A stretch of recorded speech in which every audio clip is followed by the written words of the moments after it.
That night, I understood that a crutch could become proof of something far worse than a fracture. My name is Eleanor Stevens. I am 65 years old, and what I am about to tell you changed my life forever. There are moments when a woman knows something has broken, and I am not talking about bones. I am talking about that invisible fissure that opens up between a mother and her son, so silent that at first it does not even hurt. It is just there. But that October afternoon, when my foot got tangled in the living room rug and I fell down the stairs, I never imagined that my misfortune would be the beginning of something much darker. I remember the sound, first the dull thud of my body hitting the steps, then the crunch, that horrible crunch in my left leg that took my breath away, and then the silence, a silence that lasted barely 3 seconds, but felt like an eternity. It was my daughter-in-law, Chloe, who got there first. I heard her running down from the second floor. Her heels clacked against the marble like hammers. "What happened?" she yelled from above. I could not answer. The pain was so intense I could barely breathe. I lay sprawled at the bottom of the staircase, my leg twisted at an unnatural angle. Hot tears burned my cheeks. Chloe stopped in front of me. She did not kneel down. She did not touch me. She just looked down at me with those dark eyes that had always seemed cold to me, but now they seemed something worse. "Eleanor," she said in a controlled voice, "are you all right?" I can't move my leg," I whispered between sobs. She sighed, a long, tired sigh, as if my pain were an inconvenience. "Robert is in an important meeting. We can't bother him now." My son, my only son, Robert, the man to whom I gave everything, the boy I woke up every morning with kisses on his forehead for 20 years, the young man I helped pay for college by selling my mother's jewelry, the man who one day came home with Chloe on his arm and said, "Mum, she is my future." And I smiled. Because a mother always smiles when her son is happy, even if something inside tells her that that future comes with shadows. "Please, call an ambulance," I managed to say. Chloe took out her phone, but she did not dial any number. She just took a picture of me. Yes, a photo. Lying there, twisted in pain, my face soaked with tears. "I need to document this," she said coldly. "Just in case." Just in case what? I did not understand. Not at that moment. 3 hours later, Robert finally arrived. By then I had managed to drag myself to the living room sofa, using my arms and biting my lips to keep from screaming. My leg hung uselessly, swollen, purple. My son walked into the house in his impeccable grey suit, his leather briefcase under his arm. He looked at me from the doorway. "What happened, Mum?" "I fell. I think I broke my leg." Chloe appeared behind him like a shadow. She crossed her arms. "She's been like this for 3 hours. I didn't want to call an ambulance until you got here." Robert frowned. Not at her. At me. 3 hours? Mum, why didn't you move? "I can't, son. It hurts too much." He put his briefcase on the floor and approached, but not with tenderness, with impatience. Let me see. Let me see." He touched my leg and I screamed, a sharp, involuntary cry that tore from my soul. Robert quickly withdrew his hand. "She is exaggerating," Chloe said from behind. "She always exaggerates." "I am not," I tried to say, but the pain would not let me finish. Robert looked me in the eyes, and for the first time in my life, I did not recognize my son in that look. "Mum, do you really need to go to the hospital? You know the family insurance is tight this month." I was speechless. He was asking me to endure a fracture. For money? Chloe sat on the arm of the sofa next to Robert and put her hand on his shoulder, a posture of ownership, of a queen in her territory. Eleanor, we all know you get a little dramatic sometimes. Maybe you just need to rest. I looked at my son. I waited for him to say something, to defend me, to carry me to the car and take me to the hospital, as any son would for his mother. But Robert just sighed. All right, we will go to the hospital. But first thing tomorrow morning, okay? It is too late tonight, and I am tired. They left me there, that night, alone on the sofa, with a broken leg, no medication, not even a pillow. I heard their footsteps going up the stairs. I heard their door close. I heard their muffled laughter from the second floor. And in the darkness of that living room, with the pain shooting through every nerve in my body, I understood something terrible. My son was no longer mine, and she had started taking him from me long before that fall. But what neither of them knew was that that house, that staircase, those high, elegant ceilings where they now slept peacefully, had eyes. I did not sleep that night, not because of the pain, although it was unbearable, but because my mind traveled backward, searching for the exact moment everything began to change. When did I stop being the mother my son hugged every morning to become this, a nuisance, an exaggerator? I closed my eyes and saw myself 20 years ago, in the kitchen of our old house, that modest little place in a nice suburban town in New Jersey, with its white-tiled walls and its permanent smell of cinnamon and coffee. Robert was 8 years old. He would come running home from school, throw his backpack on the sofa and shout, "Mom, I am hungry." I would drop whatever I was doing and prepare him mini grilled cheese sandwiches with soup. We would sit together at that chipped wooden table that I inherited from my grandmother. He would tell me everything, his friends, his teachers, his dreams. "Mum, when I grow up, I'm going to be an architect, and I am going to build you a huge house with a yard and a fountain. And am I going to live there with you?" I would ask him, stroking his hair. "Of course, you are always going to live with me," he would laugh. And I believed him, because children always tell the truth when they are little. It is later, when they grow up, when they start to forget the promises they made with a pure heart. My husband, Richard, died when Robert was 12 years old. A sudden heart attack while driving home from work. He never made it home. That night, Robert and I hugged each other on the living room floor, crying together until we were voiceless.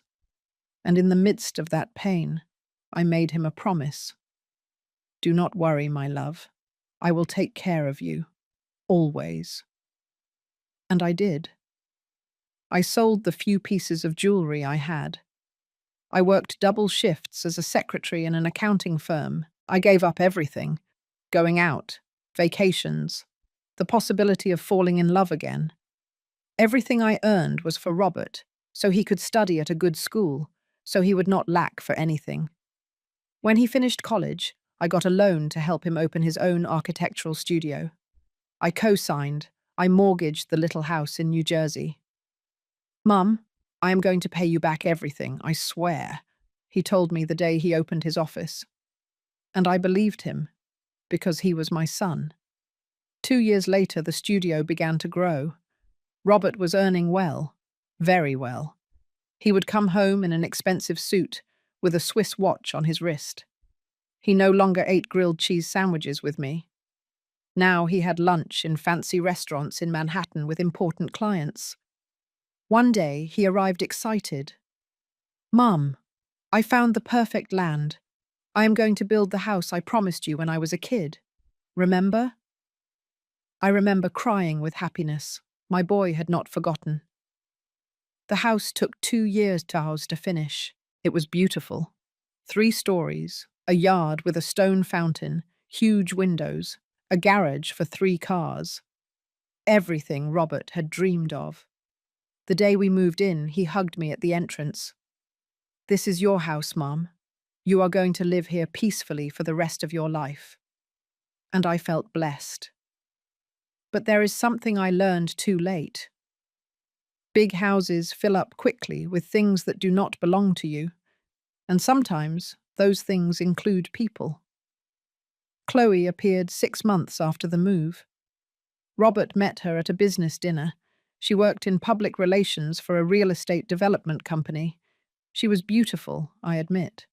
Tall, thin, with that kind of cold elegance that intimidates. She always dressed in black or white. She never smiled too much. The first time he brought her home, I prepared a turkey dinner with mashed potatoes and gravy. My specialty. The dish Robert had loved since he was a child. Chloe barely tasted a bite. "It is too heavy for me," she said, wiping her lips with the napkin. "I don't eat carbs after 6. Robert laughed nervously and changed the subject. But I saw something in his eyes. Shame.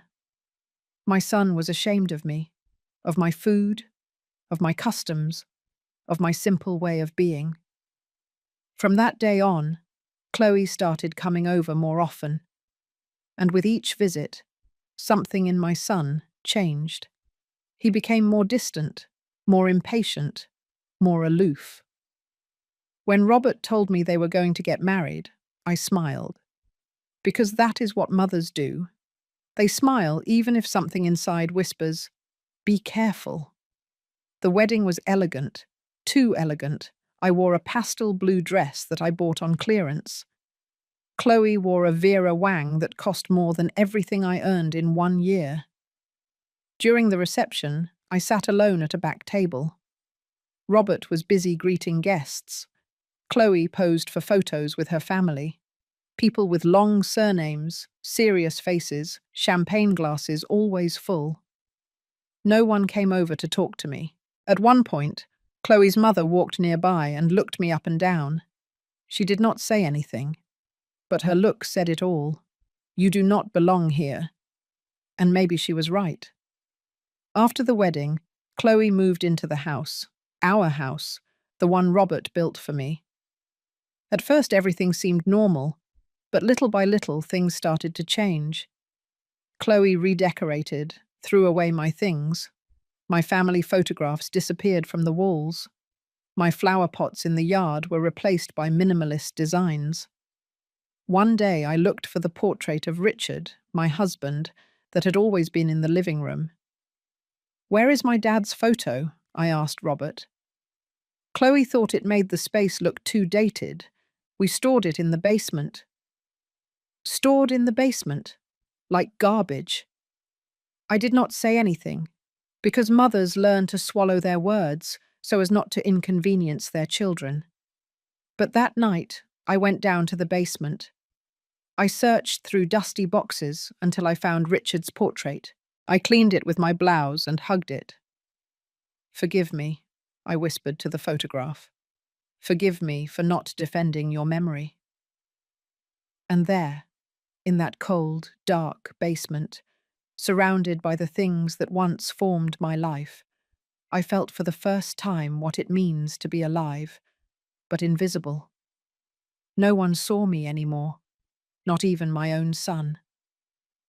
The following months were like walking on broken glass. Every step I took in my own house seemed to bother someone. Chloe had rules, many rules. I could not use the kitchen after 9 in the evening because the noise of the dishes woke her up. I could not play music in the living room because it interfered with her concentration.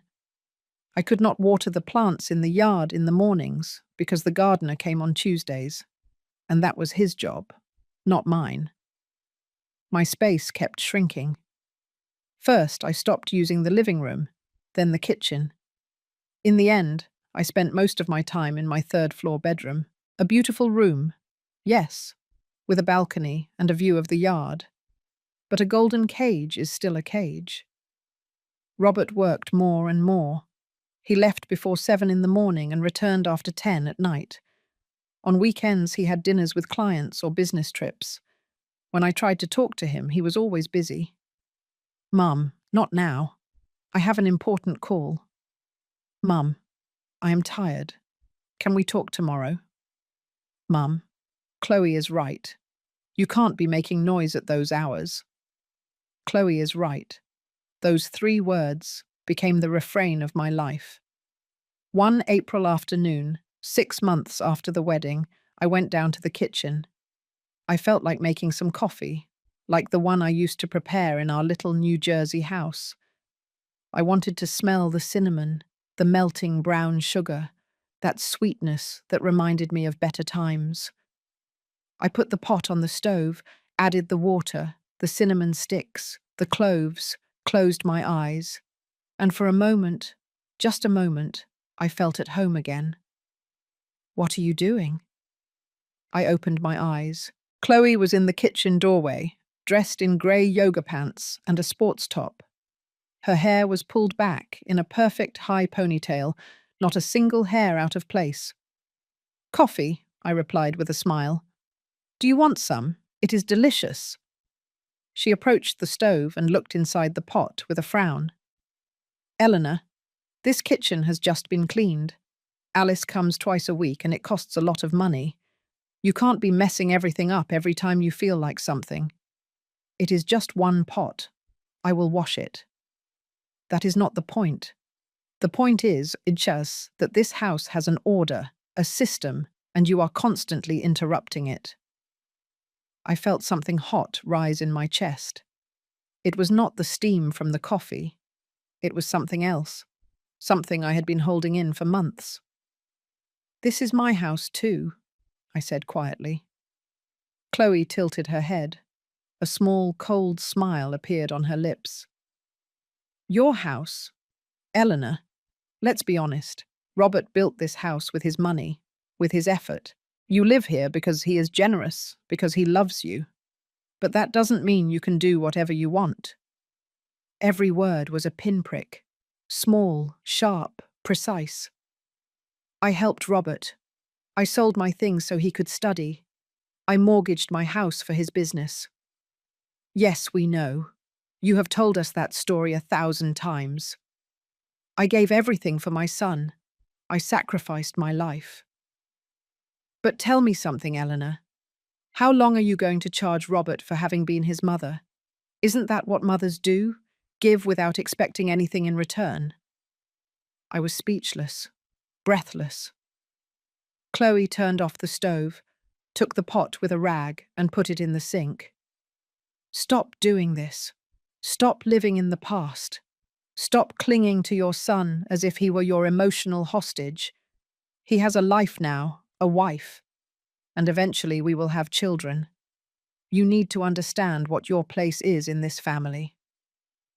She left the kitchen, leaving a dense, toxic silence. I stood there, watching the coffee pouring down the sink like dark tears. I did not have dinner that night. I locked myself in my room and cried until I fell asleep. When I woke up, it was at 3 o'clock in the morning. The house was in absolute silence. I went down to the first floor, careful not to make any noise. I did not want to bother. I did not want to interrupt the system. I walked barefoot through the living room, stroking the walls that I once imagined were mine. I reached Robert's study. The door was ajar. I walked in. Everything smelled of him. His expensive cologne, leather, the pipe tobacco he sometimes smoked when he was stressed, his diplomas, his awards, photographs with important clients, with famous architects hung on the walls. I searched through all those images. Would there be a single photograph of me, of the two of us, of our life before Chloe? Nothing, not a single one. I sat in his leather armchair and opened his desk drawer. I do not know what I was looking for. Maybe a sign, maybe something that would tell me that I still existed in my son's life. I found papers, contracts, invoices, and at the back, a yellow envelope. I opened it. Inside were legal documents. I recognized my name, Eleanor Stevens, and further down, in cold black letters, assignment of property rights. I read quickly, my heart pounding in my ears. It was the deed to the little New Jersey house, the house I had mortgaged to help Robert with his business. According to this document, I had voluntarily transferred all my rights to that property to Robert and Chloe, but I never signed this. I looked closer. There was my signature, or something that looked a lot like my signature, but I never, ever signed a paper like that. My hands were shaking. I put the envelope back in the drawer, exactly as I found it. I went up the stairs like a sleepwalker. When I got to my room, I sat on the bed and looked out the window at the dark yard. The stone fountain shone under the moonlight. Everything was beautiful. Everything was perfect. But nothing was mine. And at that moment, I understood something terrible. Chloe did not just want to take my son from me. She wanted to erase me completely. The next morning, I tried to talk to Robert. I waited for him in the breakfast nook. He came down at 7 o'clock, as always, in his navy blue suit and his briefcase. "Son, I need to talk to you. It is important." "Not now, Mum. I have a presentation with Japanese investors and I can't be late." "But it is about the New Jersey house." Chloe appeared behind him. She was wearing an ivory silk robe. She poured herself a glass of water with lemon and looked at me. "Eleanor, Robert is busy. If you need to talk about something, we can do it later, you and I." "No," I said firmly. "I need to talk to my son." Robert sighed. The same tired sigh I had heard the night of my fall. "What is it about?" "I found some papers about the New Jersey house. They say I transferred my rights." "Mum, we sorted that out 2 years ago. Don't you remember? We needed to consolidate the properties for tax purposes. You signed. We even went to the notary public together." "No, I don't remember signing anything like that." Chloe put her hand on Robert's shoulder. "Sweetheart, your mother is having a lot of memory lapses lately. The other day she didn't remember where she left her glasses. Yesterday she forgot she had already eaten breakfast and came down again. Maybe we should take her to a doctor." "I am not forgetting anything," I said in a trembling voice. "I know what I signed and what I did not." Robert looked at me with something new in his eyes, something I had never seen directed at me before. Pity. "Mum, you are 65 years old. It is normal for your memory to fail. It is nothing to be ashamed of, but you need to accept it." "I am not senile, Robert. That is enough." His voice boomed in the breakfast nook. "I am sick of this, sick of your drama, sick of your constant complaints." "Chloe is right. You live in the past, constantly reminding me of what you did for me, making me feel guilty for having a life of my own." "I never—" "Yes, Mum. Always. I sold my jewels. I worked double shifts. I sacrificed everything. You know what? I already paid you back. I gave you this house. You have a roof, food, everything you need. What more do you want?" Tears began to roll down my cheeks. "I just want you to listen to me. I don't have time for this." He grabbed his briefcase and walked out the door. Chloe looked at me for a moment before following him. In her eyes, I saw something that chilled my blood. Victory. I was left alone in that enormous breakfast nook, surrounded by marble and stainless steel, with the morning sun streaming through the windows. And I felt more alone than ever in my life. Because you can be surrounded by luxury, by beauty, by everything material. But if the people you love look at you as if you are a nuisance, you are completely alone. That afternoon, I walked through the house in silence, touched the walls, looked at every corner, and understood something with chilling clarity. This was not my house.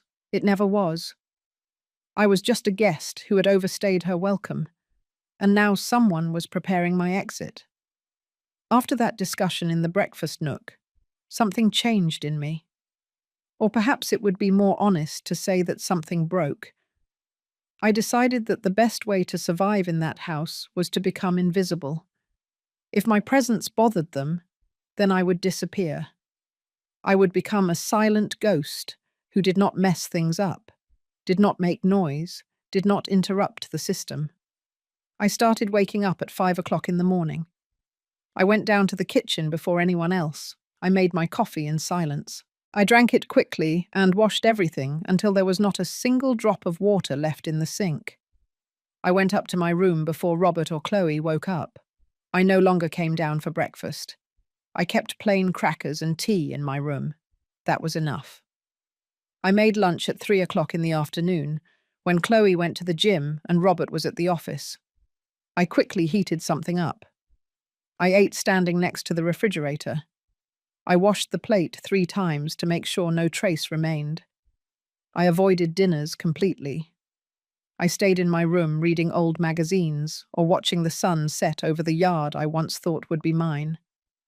Sometimes, in those long golden sunsets, I wondered when I became this. When did I stop being Eleanor, the strong woman who raised her son alone, to become Eleanor, the annoying old woman who is a bother? But the answers hurt too much, and I was too tired to keep hurting. One May afternoon, 3 months after the argument, I was in my room folding laundry. It was a Thursday. Alice, the maid, came on Thursdays, but Chloe had instructed her not to go up to the 3rd floor. Mrs. Stevens prefers to clean her own space, she said. A lie. But I did not contradict her. I heard someone coming up the stairs, slow, heavy steps. It was Robert. He knocked on the door. "Mum, can I come in?" I quickly hid the crackers I had on the bed. "Yes, come in, son." He walked in with his hands in his pockets. He was wearing a wine-coloured sweater that I had given him 2 Christmases ago. Seeing him in that garment gave me a silly little hope. Maybe there was still something left of the Robert I knew. "How are you?" he asked, but without looking me in the eyes. "Fine, son. And you?" "Tired. Lots of work." He sat on the edge of my bed. I sat in the desk chair, keeping my distance. I had learned not to get too close, not to suffocate with my presence. "Mum, I need to talk to you." My heart sped up. Something in his tone told me this was not going to be good. "Sure, tell me." "Chloe and I have been thinking about the future, about us." I nodded in silence. "We want to have children, soon. And this house, although it is big, needs adjustments. The 3rd floor would be perfect for a playroom and a nursery. It has good light, ample space." I understood where this was going before he finished speaking. "So we thought maybe it would be good for you to have your own space, something more appropriate for you." "Appropriate?" I repeated the word as if it were foreign. "Yes, there are some very nice residences nearby for seniors. They have yards, activities, 24-hour nurses. You could make friends, have a social life. You are very lonely here, Mum, locked in your room all day." I felt the floor open up beneath my feet. "Are you asking me to leave?" "It is not that. We are just thinking about what is best for everyone. For you too. You are going to be 66 years old. You need to be with people your age, and we need our space as a couple, as a future family." "Robert, you built this house for me. You told me I would live here for the rest of my life. And you can visit us whenever you want. It is not like we are kicking you out. It is just a transition, something natural." "Natural?" The word came out as a strangled cry. "Is it natural for you to kick me out of my house to give my room to a baby that does not even exist yet?" Robert stood up. There was no softness left on his face. "See, Mum, this is why it is hard to talk to you. You turn everything into drama. You personalize everything. We are trying to plan our future and you only think about yourself. I only think about myself? I stood up too. Robert, I gave up everything for you. Everything. And now you tell me I am selfish for wanting a place in the life of my only son. Enough. Enough with charging me for everything you did. Do you think I don't know? Do you think I don't carry that guilt every day of my life? Mum sold her jewels. Mum worked 2 shifts. Mum mortgaged her house. I know. But I did not ask you to do it. You decided to sacrifice yourself. I was a child. His words were like knives, stabbing one after another. You are right, I said in a broken voice. You were a child who needed to eat, study, have a future. And I was your mother. It was my responsibility. But I thought that when you grew up, when you were successful, when you had everything I couldn't give you as a child, you would remember, not to pay me back, just to see me, not to forget that I existed. Robert closed his eyes. He took a deep breath. I am not forgetting you, Mum. I am just asking you to understand that my life has changed, that I have other priorities now. And I stopped being a priority. Silence. A silence so long and painful that it was clearer than any answer. Think about it, he finally said. We visited 3 residences last week. They are all very nice. I am going to send you the brochures. Take your time, but not too much time. Chloe wants to start the renovations in June. He left the room, closing the door softly, as if softness could erase the violence of his words. I stood there, motionless, looking at the closed door. Then I collapsed on the bed and cried. I cried in a way I had not cried since Richard died. I cried until I had no more tears, no voice, nothing left but an immense emptiness in my chest. I could not sleep that night. I spent it sitting by the window, watching the stars appear one by one in the dark sky. And I asked myself questions I never thought I would have to ask. At what point did it become so easy for my son to let me go? Was there a specific day when I stopped mattering to him? Or was it little by little, so slowly that neither of us noticed, until it was too late? The next morning, I found the brochures under my door. 3 senior living residences, all with names that sounded nice, but deep down meant the same thing. A place where old people who are a nuisance are kept. I opened the first one. Golden Villa, where the golden age comes to life. Photographs of old people, smiling in perfect gardens, playing cards, painting watercolors. They all looked happy. They all looked peaceful. They all looked alone. I closed the brochure and put it on the desk next to the other 2. For the next few days, I did not bring up the subject with Robert again. He did not mention it either, but the tension in the house was palpable. It hung in the air like humidity before a storm. Chloe, for her part, began coming up to the 3rd floor. She would arrive with her design notebook, her tape measure, taking measurements, making notes. Don't worry, Eleanor. I am just looking at options, she would say with that cold smile that never reached her eyes. One day I found her measuring my room while I was inside. What are you doing? Oh, excuse me, I thought you had gone downstairs. I was just checking that a crib and a changing table fit here. Yes, it fits perfectly. We can even put a bookshelf for the toys. She talked about my room, my space, as if I no longer existed, as if I had already left.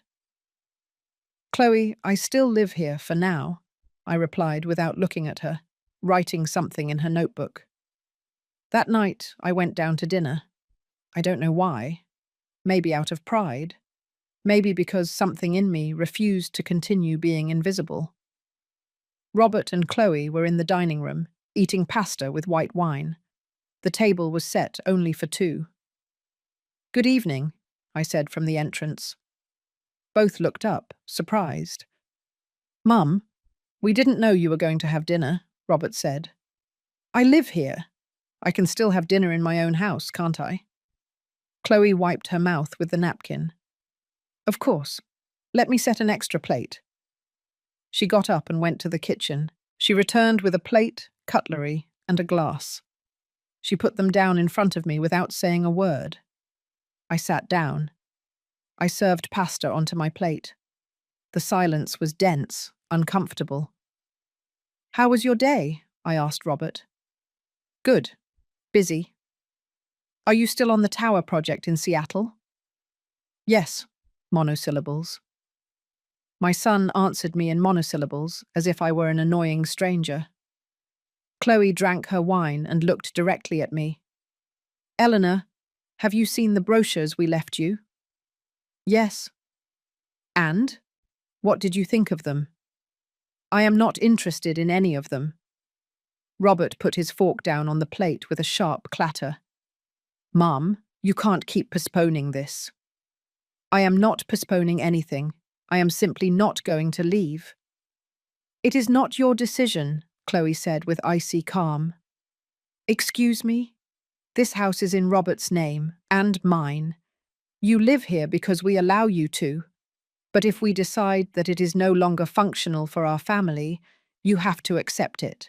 I looked at my son, waiting for him to say something, to contradict her, to defend me. He did not say anything.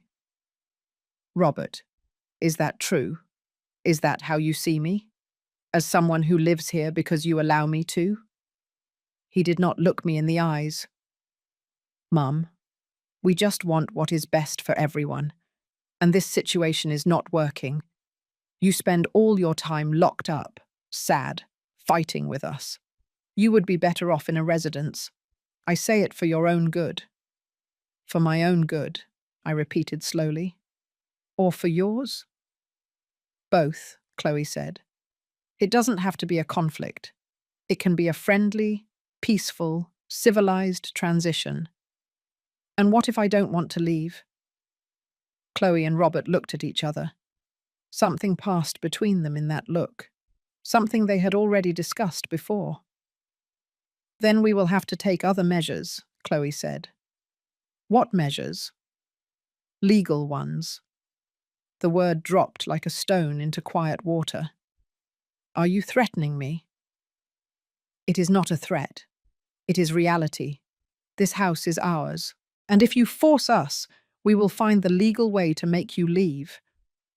I stood up so fast that the chair fell backward. You are a snake. Eleanor? No, let me speak. You came into this house that I helped build. You inserted yourself into my family. You brainwashed my son, so he sees me as a nuisance. Chloe stood up too. There was no longer any trace of calm on her face.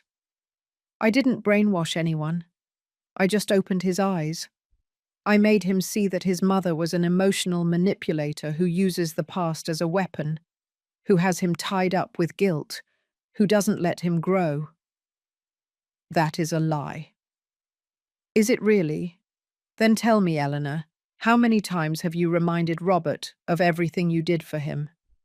How many times have you used your sacrifices to make him feel guilty? How many times have you cried to get what you want? Stop it! Robert's voice boomed in the dining room. Both of you, stop it! But it was already too late. The words had been spoken. The truth, or what each person believed to be the truth, was on the table like a corpse. Robert looked at me with tired eyes. Mum, please, go to your room. Are you kicking me out of the table? I am asking you to go upstairs. Please. I looked at my son, this 38-year-old man, successful, well-dressed, with a beautiful house and an elegant wife, and I did not recognize him. This was not the boy who cried in my arms when he had nightmares. This was not the young man who hugged me, crying, the day his father died. This was not the man who promised to take care of me forever. This was a stranger, and strangers do not hurt so much when they reject you. I left the dining room without saying anything else. I went up the stairs slowly, clinging to the railing. My heart was beating too fast. My chest hurt. When I reached my room, I locked the door. I sat on the floor, against the door, and hugged my knees. And there, in that position of a frightened child, I understood something fundamental. No matter how much I clung, no matter how much I fought, I had already lost my son. Chloe had won, and I was just an obstacle they needed to remove so they could be happy. That night, the sky filled with dark clouds. It started to rain, a strong, furious rain that beat against my window like fists demanding to enter. I stayed awake all night, listening to the storm, and for the first time in my life, I wished to disappear. Just stop existing, so everyone could move on without the burden of having to deal with me. The days after that dinner were strange, silent, as if the whole house was holding its breath. Robert left early and returned late. Chloe spent hours in her second-floor study, talking on the phone, organizing things I did not understand. Sometimes I heard her laugh, a light, victorious laugh. I stayed in my room, ate crackers and tea. I read the same books over and over, without retaining anything they said. The words passed before my eyes like shadows without meaning. One early June afternoon, I decided to go down to the yard. I needed air. I needed to feel the sun on my face, even if only for a few minutes. The yard was beautiful. The roses I had planted 2 years ago bloomed in shades of red and white. The stone fountain sounded with that constant murmur that had always seemed comforting to me. I sat on the wrought iron bench under the willow tree. I closed my eyes. I breathed deeply. For a moment, just a moment, I felt peace. Eleanor. I opened my eyes. Chloe was in front of me, with her iPad in her hands. She was wearing a white linen dress and gold sandals. Perfect, as always. We need to talk. I have nothing to talk to you about. Well, I have a lot to talk to you about, and you better listen. She sat next to me without asking permission. Robert is very stressed. His blood pressure is high. His doctor prescribed him anxiety medication. Do you know why? I did not answer. Because of you. Because of this unsustainable situation. He loves you, Eleanor. That is why he can't force you to leave. But that love is making him sick. And I am not going to allow you to destroy my husband's health just because you are selfish.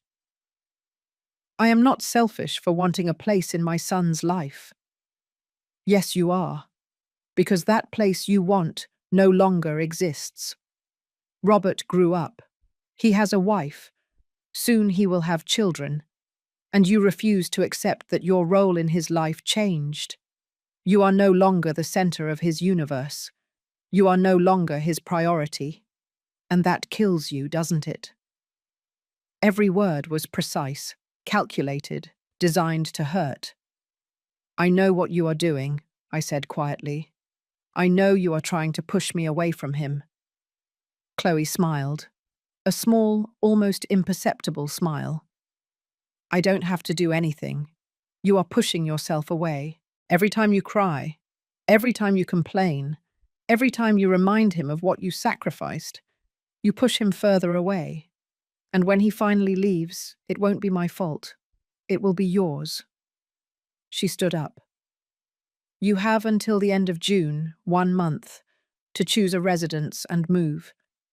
If you don't do it voluntarily, we are going to initiate legal action. And believe me, Eleanor, you don't want us to go there. Legal action? On what grounds? On the grounds that you are an older person with memory problems who poses a risk to yourself and others. We already have documentation of your forgetfulness. We have already discussed the situation with a specialized family law attorney. It won't be difficult. I felt the world tilting beneath my feet. That is a lie. I don't have memory problems. Don't you? Then do you remember signing the assignment of rights for your house? Why did you swear 3 months ago that you didn't remember it? Because I never signed that. There it is. See, you lose your memory, you forget important things. That is worrying in someone your age. A judge would understand perfectly. She turned around and started walking toward the house. 1 month, Eleanor. Don't waste any more time. I watched her walk away, her white dress fluttering slightly in the breeze, like an angel. But angels do not destroy families. Angels do not lie. She was something else. I could not sleep that night. Chloe's words spun in my head like furious wasps. Memory problems, risk to herself and others, legal action. Could they really do that to me? Declare me incompetent? Take away my dignity, my autonomy, my right to decide about my own life? I got out of bed at 3 o'clock in the morning. I went down to the first floor, careful not to make any noise. I needed water. I needed to think.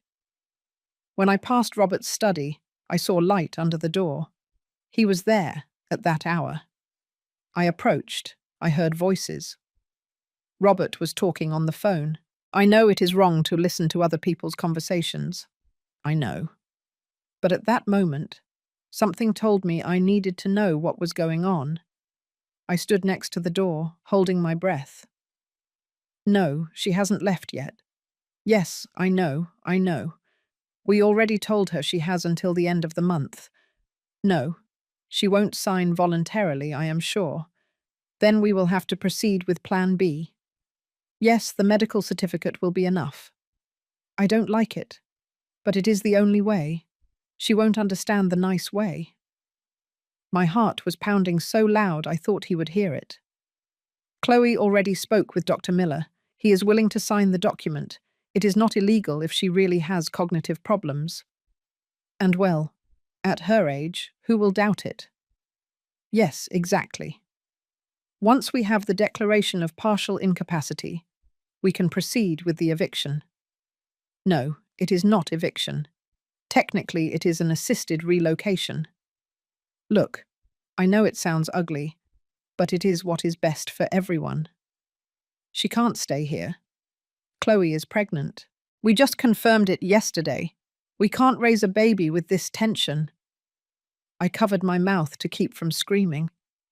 Chloe was pregnant, and my son, my only son, was planning to have me declared incompetent to get me out of the house, with a doctor willing to lie, with false documents, with everything prepared. I went up the stairs as fast as I could. I entered my room. I locked the door. I sat on the bed, trembling. It was not paranoia. It was not exaggeration. It was not a lie. It was not a lie. I turned on the laptop I kept hidden in the closet, the old one I used for emails and bills. I logged into Robert's work email. I still knew the password. I went to his sent folder. I found what I was looking for. An email from Chloe sent the previous night. Subject: Final plan. The process can take between 2 and 4 weeks. Once we have the declaration of partial incapacity, your mother will not be able to legally oppose the relocation. Golden Villa has a space available starting July 15th. I already reserved the spot with a $20,000 deposit. As soon as she leaves, we can start the third-floor renovation. The architect already has the blueprints ready. Everything is going to go perfectly. I love you. C. I read the email 3 times. Every word was a nail in my heart. Not only did they want to kick me out, they had everything calculated, with dates, with money, with professionals willing to lie. And the worst thing, they called it the final plan, as if I were a problem that needed to be solved, an obstacle that needed to be removed. Not a person, not a mother, a problem. I printed the email. I printed all the related emails. I left the study with the papers folded under my blouse, went up to my room just as I heard Chloe coming through the front door. Eleanor, are you home? I did not answer. Eleanor, I heard her heels going up the stairs. She reached the third floor. She knocked on my door. Eleanor, I know you are there. I hid the papers inside my Bible, the one thing Chloe would never touch. I opened the door. What do you want? She smiled, but there was something different in that smile, something I had not seen before. I wanted to be the first to tell you, I am going to be a mum. I am 6 weeks pregnant. She brought her hand to her belly with a theatrical gesture. Robert is happy. He always wanted to be a father, and I always wanted to give him that happiness. So imagine, Eleanor, soon this house will be filled with baby laughter, toys, new life. Isn't it beautiful? I stayed silent. Of course, for that, she continued, we need space, peace, a calm and positive environment. We can't have tensions. Do you understand me? I understand you perfectly. Good. Because I know that deep down you want what is best for Robert, and what is best for him now is for you to leave. That way he can concentrate on his new family, on his son, on his future. And what am I? His past. Chloe tilted her head thoughtfully. No, Eleanor, you are not his past. You are a paid debt. He already gave you everything he owed you: house, food, shelter. He fulfilled his part. Now it is time for you to fulfill yours. Let him go. A paid debt, I repeated slowly. That's right. And paid debts are not collected twice. She turned around and started walking down the stairs. Before disappearing, she turned back. Oh, by the way, Dr. Miller is going to come tomorrow to do an evaluation on you. Just routine, age things, nothing to worry about. And she left. I was left standing in the doorway of my room. Dr. Miller, the evaluation, the false certificate, everything was in motion. But now I knew it. I had the evidence. The printed emails hidden in my Bible. And for the first time in months, something woke up inside me. It was not hope, not yet. It was something more primitive, more visceral. It was survival instinct. If they were going to destroy me, they would not do it without a fight. Because it is one thing to surrender when there is no way out, and a very different thing to let yourself be stepped on when you can still get up. That night I took the papers out of the Bible and read them over and over, memorized dates, names, exact phrases. I did not know yet what I was going to do with that information, but I knew it was the only thing I had, my only weapon. And when you are cornered, when everything is taken from you, when you are erased even from the life of the only person you loved above all things, even the weakest person finds the strength to defend themselves, even if that defense hurts, even if that defense costs everything, even if that defense means accepting that the war has already begun, and that this time I was not willing to lose in silence.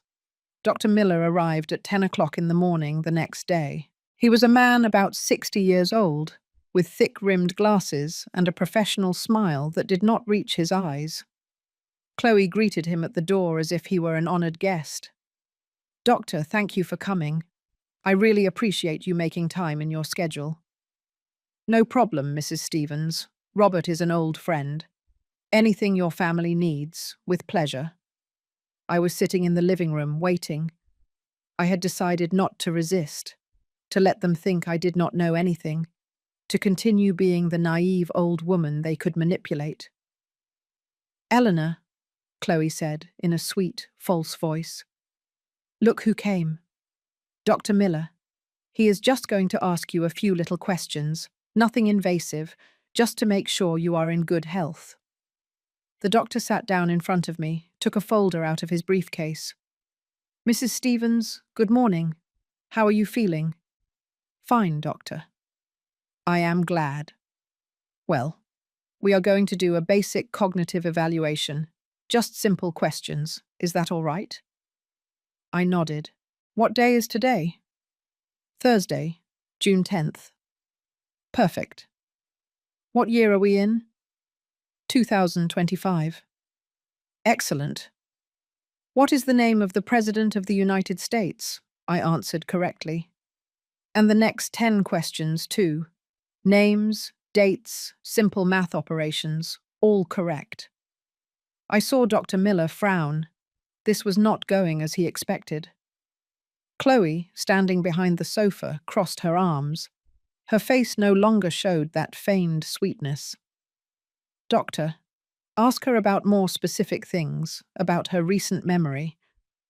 Of course. Mrs. Stevens, do you remember what you had for breakfast today? Tea with crackers, in my room. And yesterday? The same. Do you remember any important conversation you have had in the last few days? I looked Chloe directly in the eyes. Yes, my daughter-in-law informed me that she is pregnant and that they need my room for the baby. That is why they want me to move to a residence. Dr. Miller cleared his throat, uncomfortable. I see. And how do you feel about that? Do you want the truth, or what they expect me to say? There was a tense silence. The truth, of course. I feel betrayed, used, discarded. This house was built with my money too. I mortgaged my only property so my son could start his business. And now they are kicking me out because I am a nuisance. Chloe quickly intervened. Doctor, do you see what I mean? She has episodes of paranoia. She thinks we are kicking her out when we just want her well-being. She thinks we stole her house when she voluntarily assigned her rights years ago. I never assigned anything voluntarily, I said with a firm voice. Do you see? Chloe insisted. She does not remember signing. She does not remember going to the notary public. These are clear signs of cognitive decline. Dr. Miller wrote something in his folder. Then he looked at me with a serious expression. Mrs. Stevens, have you had trouble remembering where you leave things? Have you gotten lost in familiar places? Do you forget the names of close people? No. Have you had problems cooking or doing daily tasks that you used to do without a problem? No. In fact, I cook perfectly, but they won't let me use the kitchen because I make a mess and interrupt the house system. Eleanor, that is not true, Chloe said, with a theatrical tone of exhaustion. No one forbids you to cook. It is just that sometimes you forget to turn off the stove. It is dangerous. That is a lie, I replied calmly. I have never left the stove on. You did 2 months ago. I had to come up to tell you. You could have caused a fire. That never happened. Do you see, Doctor? She does not even remember recent incidents. It is clear that her memory is failing. I stayed looking at her. Chloe was lying blatantly in front of a doctor, inventing incidents that never happened. And the doctor? The doctor was writing everything down as if it were true. I felt anger rise in my throat like lava. Dr. Miller, I said slowly, controlling my voice. How much are they paying you for this? He looked up, surprised. Excuse me? I asked how much they are paying you to lie on a medical certificate. Chloe let out a nervous laugh. Eleanor, please. No one is lying. The doctor is just doing his job.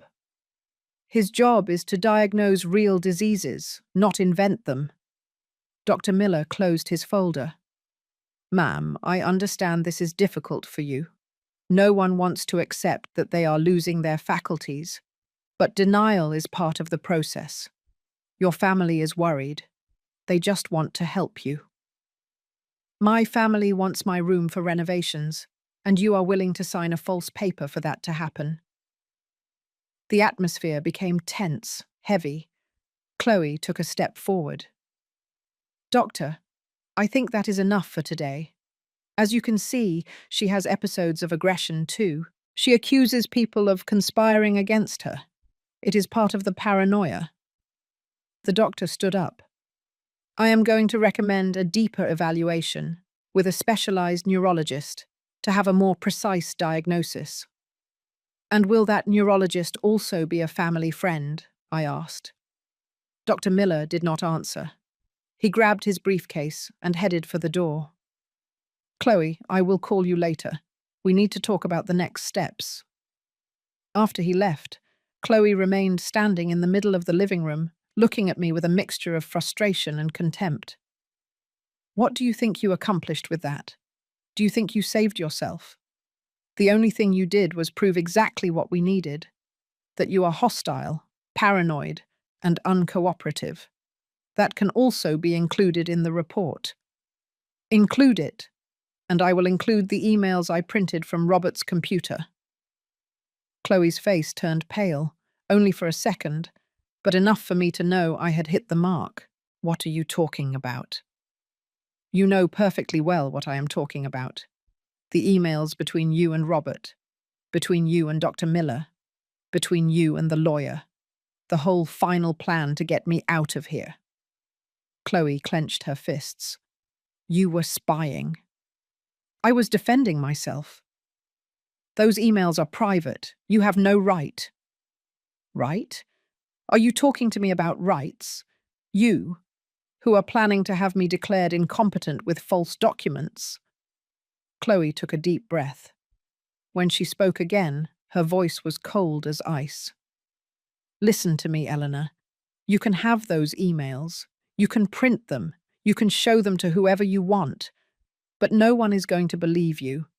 You are a 65-year-old woman, with no money, with no friends, with no close family.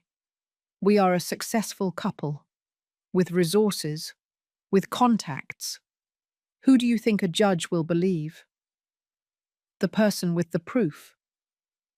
The proof can be explained. It can be contextualized. We will say you were spying, that you manipulated information, that your paranoia made you misinterpret private conversations. And your conduct today, confronting the doctor, accusing him of fraud, only strengthens our case. She was right, and the worst thing is that I knew it. But I was not going to give her the satisfaction of seeing me broken. Do what you have to do, Chloe. But I am not going to sign anything. I am not leaving voluntarily. And if you force me, I will fight. Well, prepare to lose, because this war is already won. She went up the stairs with firm steps. I heard her enter her room. I heard her voice talking on the phone, probably with Robert, probably reporting everything that had happened. I was left alone in the living room, and for the first time, I felt something bigger than sadness. I felt clarity.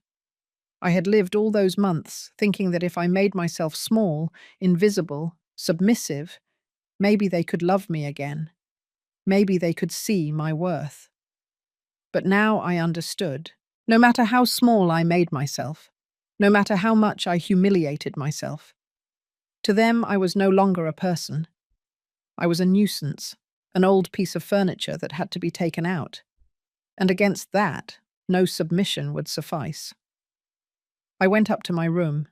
I took the printed emails out of the Bible. I read them again. Chloe was right about something. Legally, I was at a disadvantage. I did not have the money for a lawyer. I did not have family to support me. I had no way to prove that my signature had been forged on the assignment of rights. But I had something they did not expect. I had dignity. And even if they took the house, even if they kicked me out onto the street, even if they declared me incompetent, they were not going to take that from me. That night, Robert arrived home around 11 o'clock. I heard his voice downstairs, talking to Chloe. Low, urgent voices. Minutes later, he knocked on my door. "Mom, open up. We need to talk." I opened it. Robert walked in. He looked tired. Deep circles under his eyes, loosened tie, dishevelled hair. Why did you say those things to Dr. Miller? What things? The truth? You accused him of fraud, Mum. Do you have any idea what kind of trouble that can cause? Trouble for whom? For him, who was willing to falsify a diagnosis? Or for you, who contacted him to do it? Robert closed his eyes. Mum, no one is falsifying anything. We are worried about you. We really believe you need help. A lie. It is not a lie. Yes, it is. I read the emails, Robert. All of them. The final plan, the dates, the deposit paid at Golden Villa, the renovation blueprints. Everything was planned before that doctor even set foot in this house. Robert opened his eyes. He looked at me with something I could not decipher. Guilt? Anger? Shame? You checked my computer. Yes, that is an invasion of privacy. And planning to declare me incompetent with false documents is a crime. Do you want to talk about legalities, son? He ran his hands through his hair. Mum, this did not have to be this way. If you would simply agree to go to a residence, none of this would be necessary. But you refuse, you cling on, and you force us to take measures. Measures? Is that what you call them? Measures? Yes, because there is no other way to make you understand that you can no longer be here. Why? Tell me why you need me to leave with such urgency.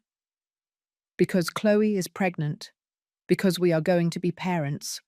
Because we need our space. Because this house is small for 3 generations. This house has 3 floors, 11 rooms, 3 full bathrooms. It is not small. It is enormous. What is small's your heart. The verbal blow left him speechless for a moment. How dare you? How dare I? How dare you, Robert? I gave you everything, everything I had. I sold my mother's jewels. I worked until I was sick. I mortgaged my house. And for what? So 30 years later you would kick me out with lies and false documents? Enough with reminding me of what you did. Enough with making me feel guilty. I didn't ask to be born. I didn't ask you to sacrifice yourself.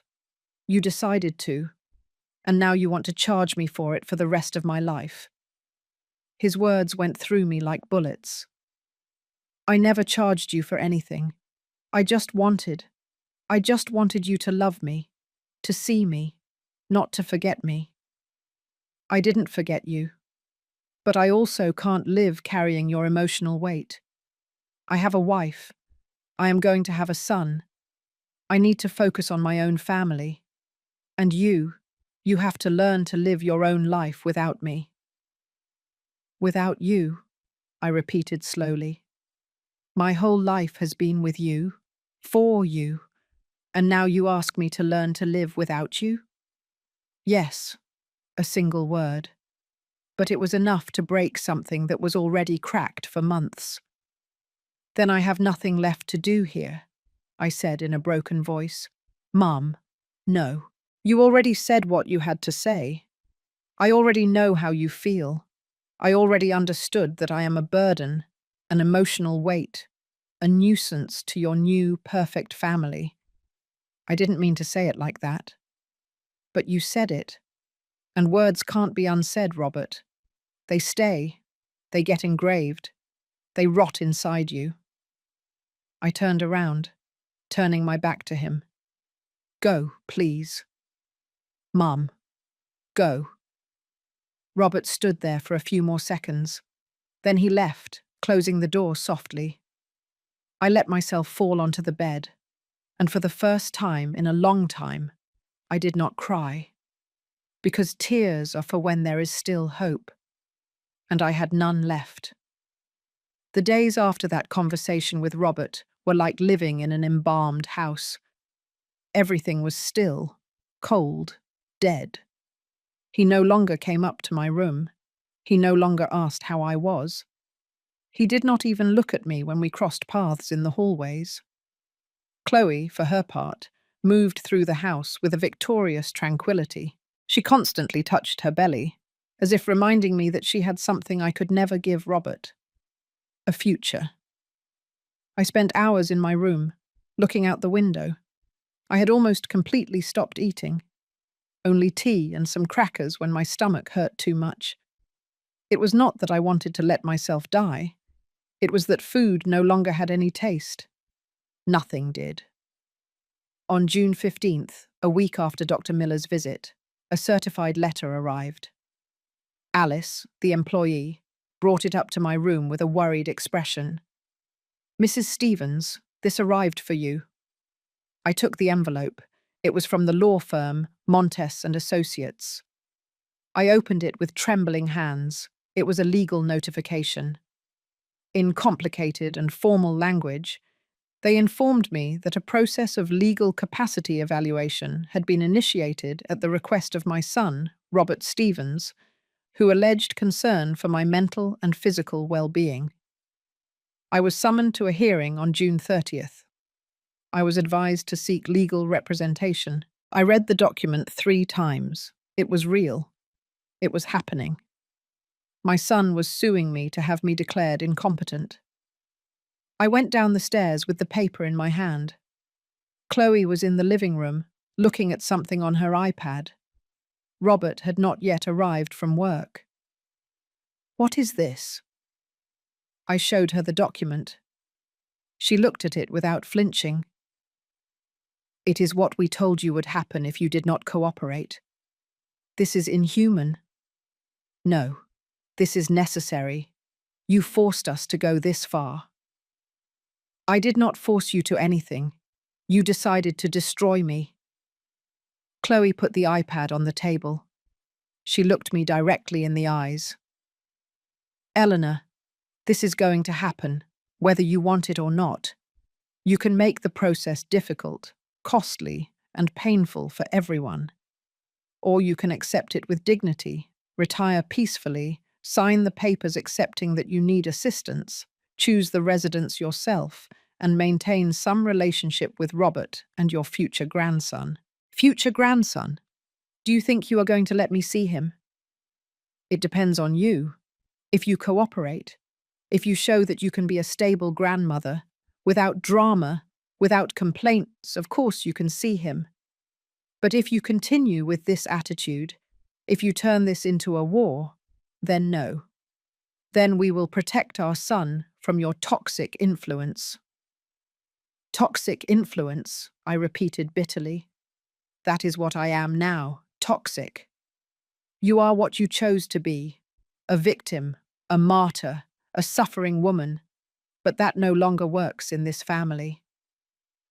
Something inside me broke at that moment, not with a sound, but in silence, like a dry branch that finally gives way under too much weight. "All right," I said. Chloe raised an eyebrow, surprised. "All right, what?" "I will sign whatever is necessary. I will leave." For the first time since I met her, I saw something close to satisfaction on her face. "That is the right decision. But with one condition." The satisfaction faded. "You are not in a position to set conditions. I want to talk to Robert, one last time. Alone. Without you. Without lawyers. Just my son and me." Chloe looked thoughtful. Then she nodded. "All right. But it will be here, in the living room, and I will be on the 2nd floor. If I hear you pressuring or manipulating him, I will come down immediately." Agreed. That night, when Robert arrived, Chloe told him I wanted to talk to him. I saw him hesitate. I saw the tiredness in his eyes, but he finally accepted. He sat on the single armchair. I sat on the sofa, keeping my distance, like 2 strangers in a waiting room. "What did you want to tell me?" he asked in a flat voice.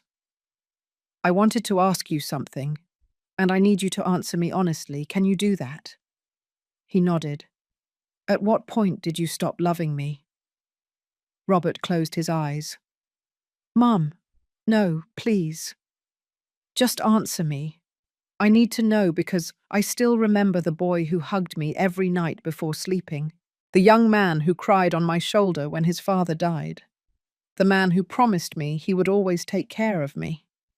What happened to that Robert? He grew up. Growing up does not mean forgetting where you come from. I did not forget, but I also can't live in the past. You do. You live anchored to what was, to what you gave, to what you sacrificed. But I need to live forward, and you hold me back. I hold you back. How? With guilt, with expectation, with need.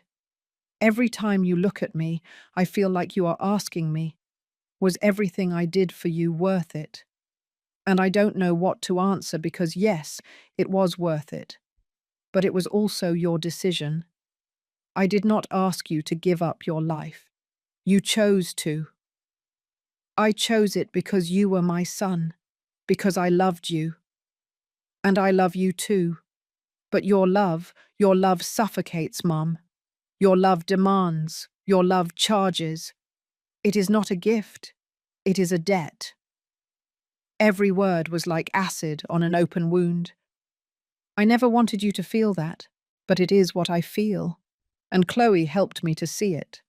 She helped me understand that I don't have to carry that guilt, that I have the right to live my own life without asking you for permission, without justifying myself, without feeling bad for being happy. And to be happy, you needed to take me out of your life. I needed space, boundaries, my own family. And yes, that means you can no longer be my priority. I am sorry if that hurts you, but it is the truth. I remained silent, processing, trying to understand how a mother's love, the purest love I knew, had become something ugly in my son's eyes. Do you know what the saddest thing is? I finally said. That you are right. In part, yes, I loved you with need, because after your father died, you were the only thing I had left, my only purpose, my only reason to get up every morning.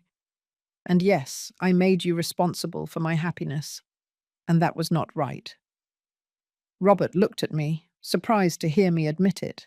But son, you also have your part of the blame in this, because you let me believe that we would always be together. You made me promises when you were a child, and I, like a fool, took them as guarantees. I leaned on you when I should have learned to support myself alone. And now I realize that I built my whole life on sand. Mom, I'm not finished. I am going to sign the papers. I am going to leave. I am going to choose a residence, and I am going to leave you alone. But not because I think it is the right thing to do, but because I no longer have the strength to fight. Because I already understood, Orbud, that you can't force someone to love you, not even if that someone is your son. Robert put his hands on his face. I do love you. Not in the way I need, and that is okay. Everyone loves as best they can. But Robert, someday you will hold that baby in your arms, and you will love him with all your being, and you will give him everything: time, money, attention, sacrifice, and you will think it is your responsibility, that it is your duty, but you will also do it out of love. Robert looked up. There were tears in his eyes. And when that child grows up, I continued, when he is 30, 40 years old, when he forms his own family, you will wait, even if you do not admit it, for him to remember you, to value what you gave, to include you in his life. And if one day that son looks at you and tells you, Dad, I grew up, I need my space, you are no longer my priority, you will understand this pain. And at that moment, perhaps you will think of me. Mum, I would never.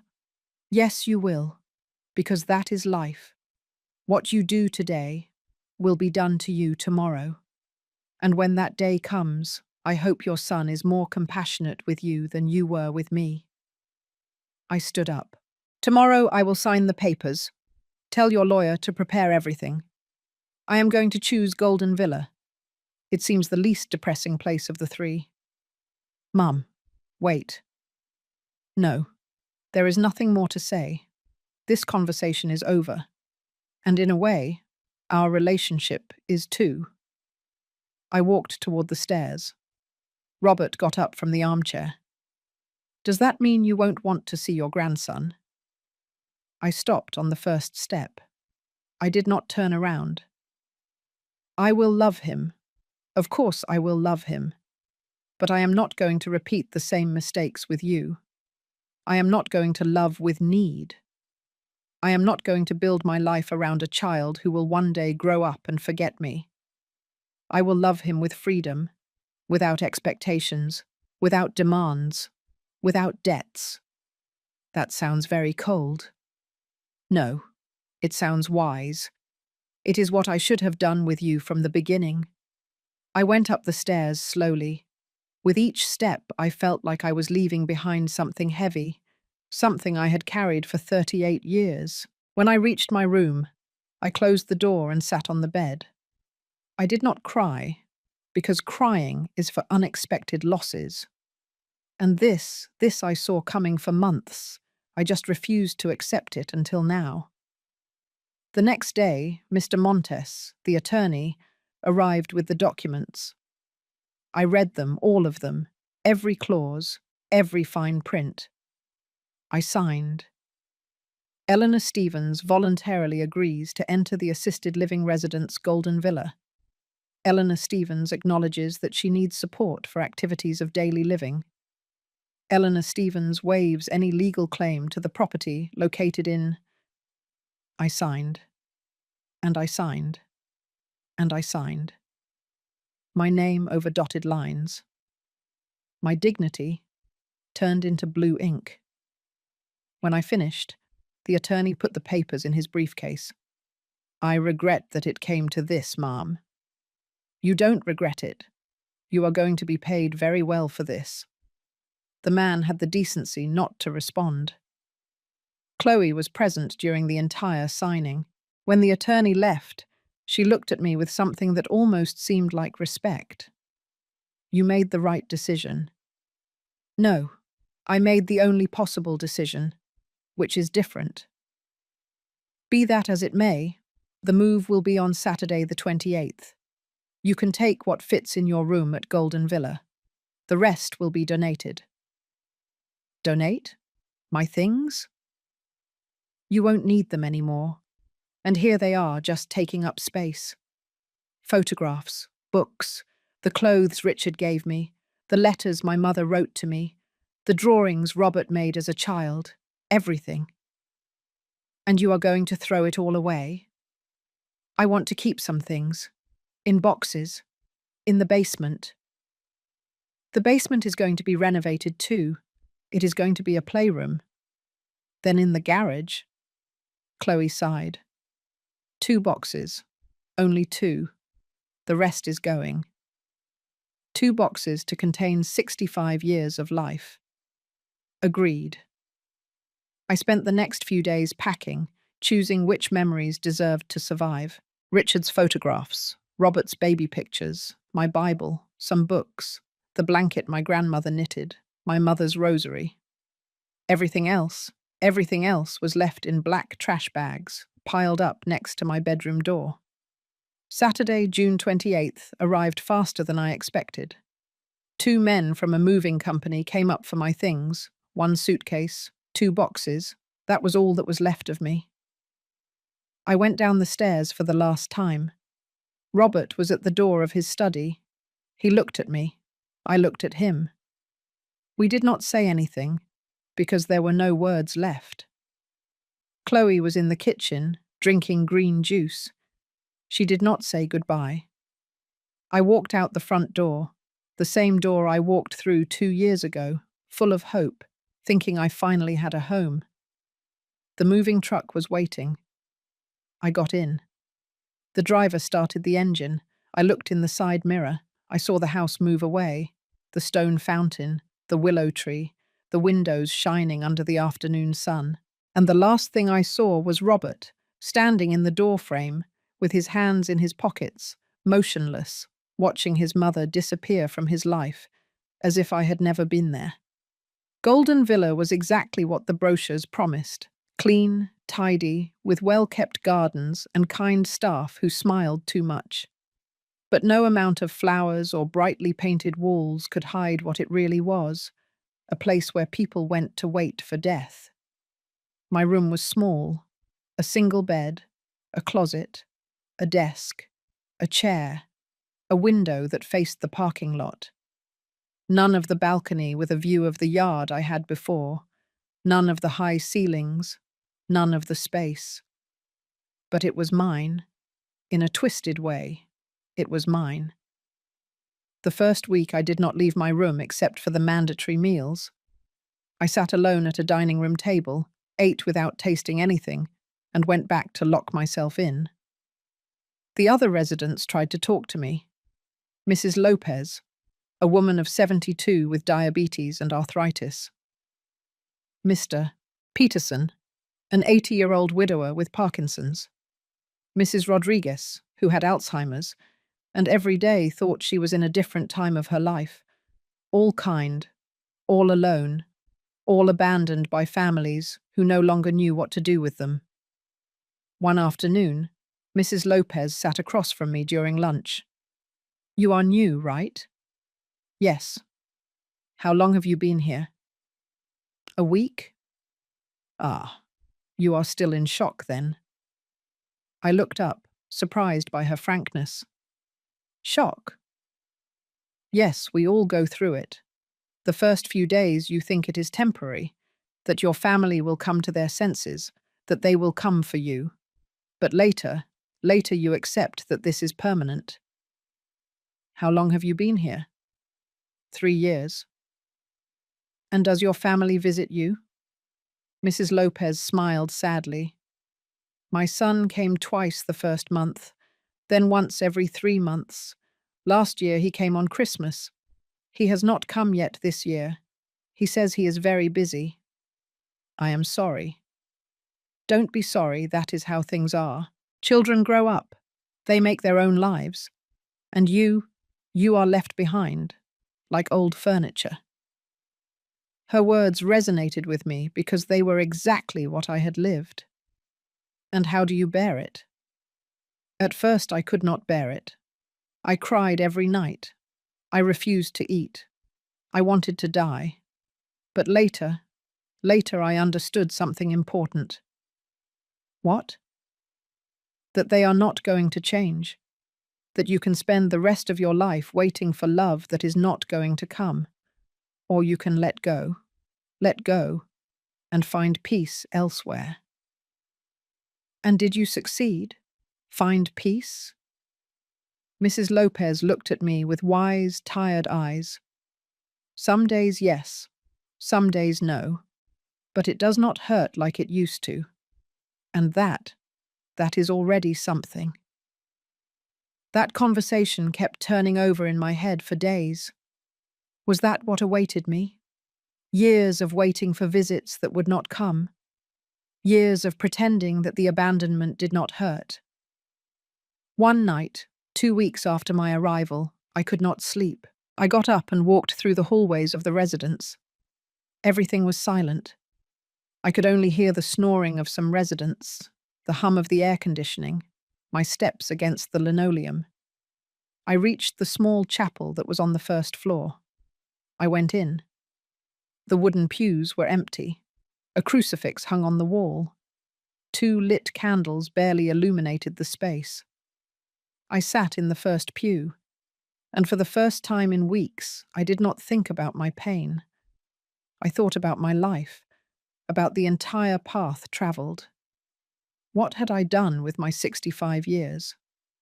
I worked, I raised my son, I sacrificed, I nullified myself, I lived for someone else. And when that other person decided that they no longer needed me, I was left empty, without my own identity, without my own dreams, without my own life. Everything I was, everything I had built, was tied to Robert. And when that bond was cut, I stopped existing. But there, in that small and silent chapel, I understood something. I was still alive. I was still breathing. I was still thinking. I was still feeling. And as long as there was life, there was possibility for change.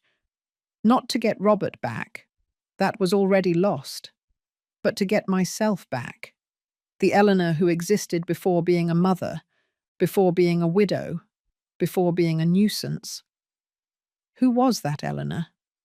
I tried to remember.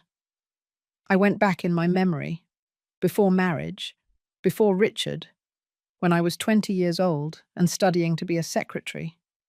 I dreamed of travelling, seeing the ocean, learning French, reading all the books in the public library. Small, simple dreams, but mine. What happened to those dreams? I buried them. Under responsibilities, under sacrifices, under the idea that a good mother does not think about herself. But now I was no longer anyone's mother, at least not in the practical sense. Now I was just Eleanor, and maybe, just maybe, that was enough. I left the chapel with something strange in my chest. It was not happiness, not yet, but it was something akin to clarity. The next day, I did something I had not done in years. I went to the residence library. It was small, with donated and old books, but I found a novel by a famous American author that I had never read. I took it. I sat in an armchair by the window and read, page after page, losing myself in a story that was not mine, in characters who suffered, loved, lost, got up again, and for the first time in months, I forgot my pain. The days began to take shape, routine. Breakfast at 8 o'clock, reading until 11 o'clock, lunch at 1 o'clock, a walk in the garden at 4 o'clock, dinner at 7 o'clock, more reading before sleeping. Mrs. Lopez became my frequent companion. We talked about books, recipes, soap operas. Never about our families. That was forbidden territory. Minefield. Mr. Peterson taught me how to play chess. I was terrible, but he was patient. Chess, he told me one afternoon, is like life. Sometimes you lose important pieces, but the game is not over until it is over. As long as your king is still standing, there is hope. Simple words, but profound. A month passed, then 2. Robert did not call, did not visit, did not write. At first it hurt. Every day I waited. Every time the reception phone rang, I thought, it is him, but it never was. And little by little, I stopped waiting. Chloe must have had the baby by September. Boy or girl, I did not know, because no one told me. I had a grandchild in the world, and I did not even know their name. That should have destroyed me. But instead, something strange happened. It freed me.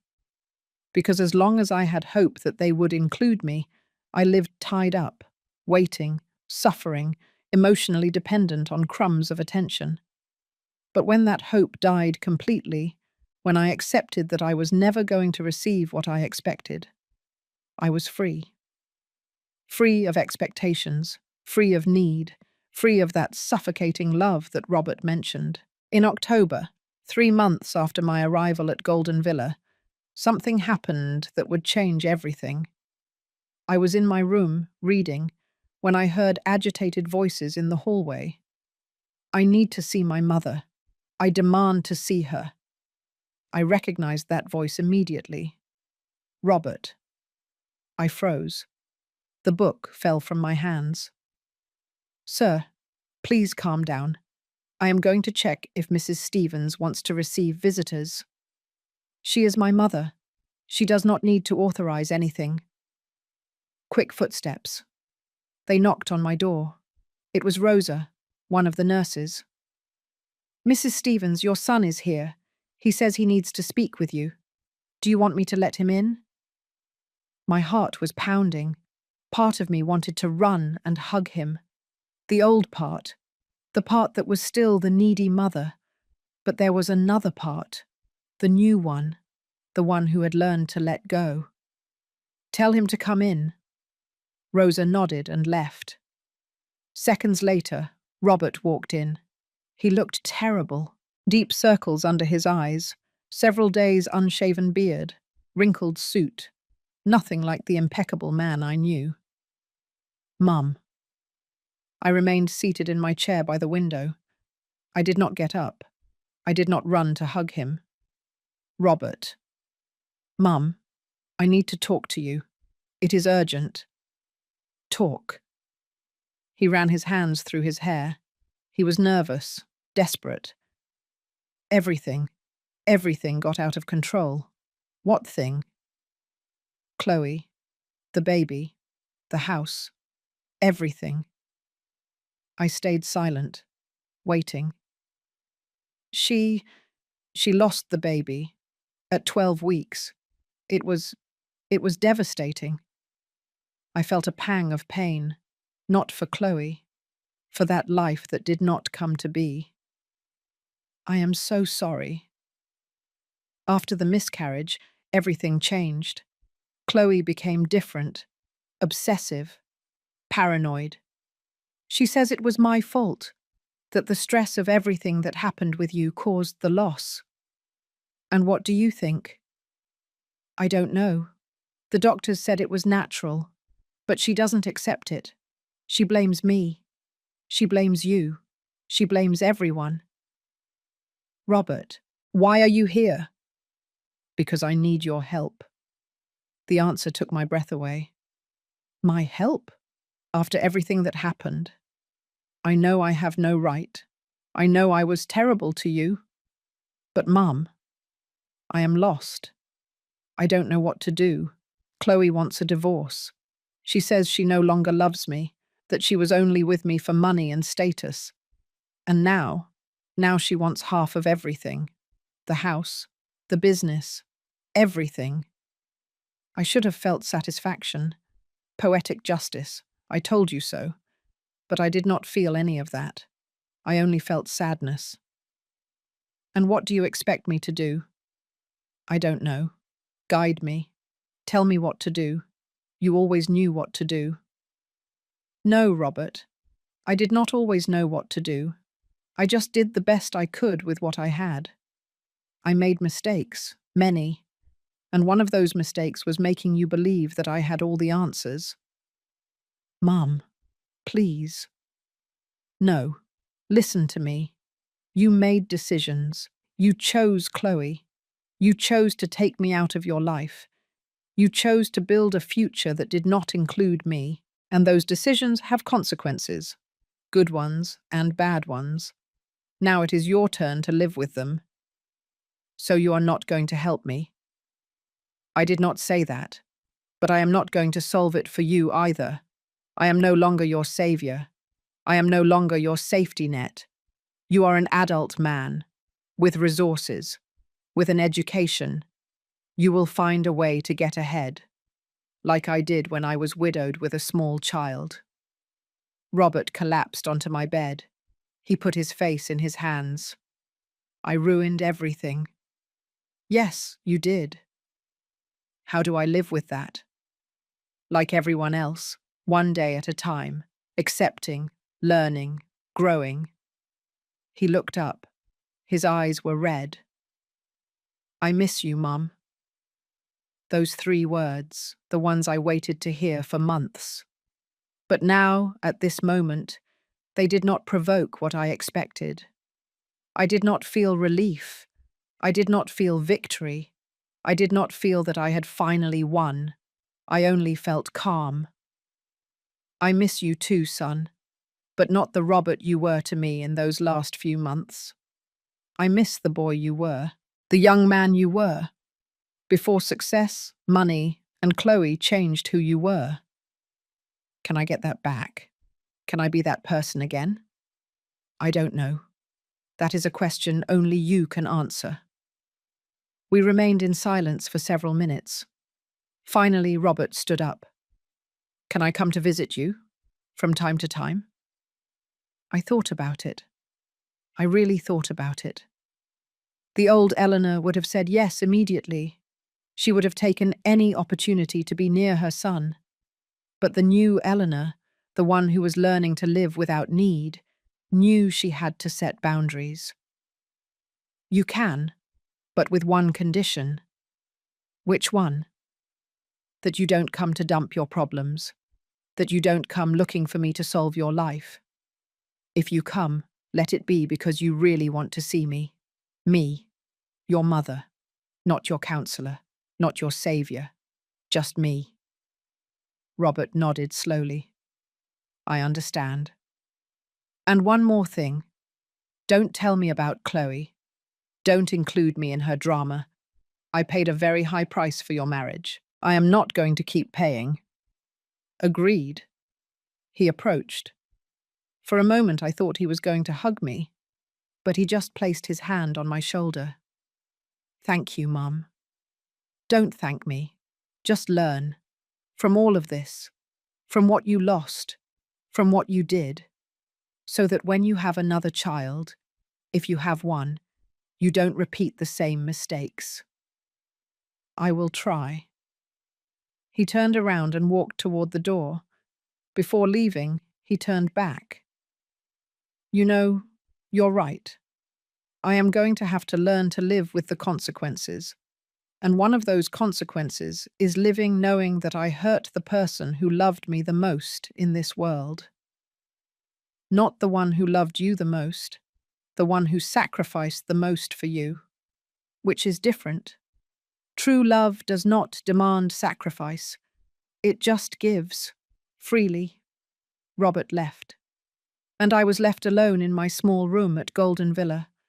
But this time, the loneliness did not hurt, because it was a chosen loneliness, a loneliness with dignity. That night, before sleeping, I took out my Bible, the same one where I had hidden the printed emails months ago. The emails were still there. The evidence of the conspiracy, the proof of how they had manipulated me. I looked at them for a long time, and then calmly I ripped them up, one by one, into small pieces. Why? Because I no longer needed them. Because keeping evidence of past betrayals only keeps you tied to the pain. Because forgiving is not forgetting. It is releasing the right to charge them. And I no longer wanted to charge anyone for anything. I wanted to live the rest of my life in peace. I threw the pieces of paper in the trash can, and with them I also threw away the rage, the resentment, the need for justice. What Robert and Chloe did to me was unfair, cruel, unforgivable, according to many. But I chose to forgive anyway. Not for them, for me. Because carrying hatred is like drinking poison, hoping the other person will die. And I had already spent too much time poisoning myself. It was time to heal. And healing began with letting go. With understanding that true justice does not always come from courts or lawyers. It comes from life itself. And life, sooner or later, always collects its debts. The months continued their course at Golden Villa. October turned into November. November into December. Robert kept his word. He came to visit me every 2 weeks. At first, the conversations were tense, cautious, like two people walking on thin ice. But little by little, something began to change. We no longer talked only about him. We talked about the books I was reading, about the chess games I played with Mr. Peterson, about the knitting classes I had started taking with Mrs. Lopez. I was also changing. My hair, which I always wore pulled back in a tight bun, now I left loose.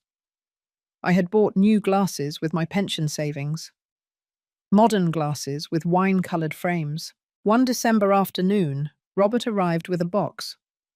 "I brought you something." It was a scarf, mustard yellow, hand-knitted. "I saw it at an artisan market and I thought of you."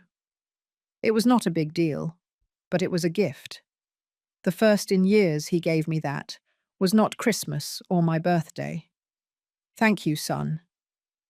We sat in the small garden of the residence. It was cold. I put on the scarf. It fit perfectly. How are things going? I asked him. Complicated. The divorce is difficult. Is she still asking for half of everything? Yes. Her lawyer is aggressive. They are arguing that she contributed emotionally to the success of the business, that she deserves compensation. And is that true? Robert looked thoughtful. I don't know. At the beginning of our marriage, yes, she supported me. She gave me ideas. She came with me to dinners with clients. But later everything became about her needs, her whims, her image. When did it change? I think when we moved to the big house. When she started living that lifestyle she always wanted. She was no longer my partner. She was the owner of the mansion, the wife of the successful architect. And you allowed her to become that? Robert looked at me surprised. What do you mean? That in a relationship, both have responsibility. She became what she became because you allowed it. Because it was convenient for you to have a beautiful, elegant wife who looked good at events. Just as I allowed you to turn me into the suffering mother, the martyr. Both of us were accomplices in our own destruction. Robert did not answer, but I saw in his eyes that my words had landed. Mum, how did you learn all this? How did you reach this peace? It was not overnight. It was pain. It was loneliness. It was forcing myself to look in the mirror and accept my part of the blame. It was reading, thinking, talking to people who have also lost. It was understanding that forgiveness is not a feeling. It is a decision you make every day. Did you forgive me? The question floated between us like smoke. I am in the process. Some days, yes, others it still hurts. But I don't hate you anymore. And that, son, is already a lot. Robert nodded slowly. I saw tears in his eyes. I don't know if I can forgive myself. Then work on it, because guilt that is not processed turns into resentment, against yourself or against others. And you already saw where resentment leads. We remained in silence, watching the December sun set over the trees in the yard. Mum, there is something I need to tell you. Tell me. Chloe is in trouble. Something in his tone alerted me. What kind of trouble? Financial, legal. It turns out that during our marriage she took out loans in my name, forged my signature, used the properties as collateral without my knowledge. I was stunned. How much money? More than $3 million. My God. And what did she spend it on? Luxuries, clothes, trips, cosmetic treatments. She had a spending addiction that I didn't know about. She hid bank statements. She opened credit cards in my name. When her family lost money in bad investments, she lent them money from our account without telling me. And how did you find out? Her lawyer, during the divorce process, presented financial documentation, and everything came out there. Accounts I did not authorize, debts I did not know existed. When I confronted Chloe, she admitted it. And not only that, she justified it. She said she deserved that lifestyle, that I owed her that for everything she had endured in our marriage. Endured? Enduring you? A bitter laugh escaped my throat. So I am expensive. Very expensive. $3 million. Robert did not laugh. He was too devastated. My accountant told me I can sue her for fraud, that I have all the evidence, that she could go to jail. But I don't know if I want to go that far. Why not? Because I don't know. A part of me still feels something for her. Or maybe I just feel pity or guilt for not having realized it sooner. Robert, listen to me carefully. What Chloe did is a crime. It is not a mistake. It is not a misunderstanding. It is fraud. And if there are no consequences, she will continue doing it. If not with you, with someone else. I know. But reporting her means everything will come to light. The media, clients, my reputation. Your reputation is already compromised. The question is, do you prefer to lose money and dignity by keeping silent? Or do you prefer to do the right thing, even if it hurts? Robert covered his face with his hands. I don't know what to do. Then don't do anything yet. Think about it. Consult with your lawyers. But son, remember something. Protecting the person who hurt you does not make you noble. It makes you an accomplice. 2 weeks later, Robert arrived with news. I sued her for fraud, falsification of documents, misuse of resources. And how do you feel? Terrible, but also relieved. Like I finally did something right after so much time doing everything wrong. How did she react? Furious. She called me. She yelled at me. She told me I was a monster.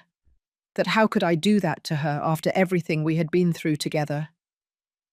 And what did you answer? Nothing. I hung up. Because I realized something, Mum. That Chloe does the same thing I did to you. What thing? Manipulate with guilt. Remind me of everything she gave in the marriage. Make me feel like I owe her something. And for years it worked. But now I see the pattern, and I am not going to fall for it again. I felt proud. For the first time in a long time, I felt proud of my son. Well done. The following months were a legal whirlwind. Chloe's case progressed slowly. Her family hired expensive lawyers. They argued that Robert was pursuing her out of spite, that she was the victim. But the evidence was overwhelming. Forged signatures, unauthorized withdrawals, fraudulent loans. In February, the preliminary sentence arrived. Chloe was found guilty of fraud and falsification. She faced 5 years in prison, reducible to 3 with good behavior. Robert came to tell me that same day. How do you feel? I asked him. Confused. Part of me feels like justice was served. Another part feels guilty, like I destroyed her life. You did not destroy her life. She made decisions, bad decisions, and now she faces the consequences. That is not revenge. It is justice. I know, but it hurts anyway. Of course it hurts, because even if someone hurts you, that does not mean you stop being human. The pain is part of the process. Feel it. Don't avoid it. In March, more news arrived. The house.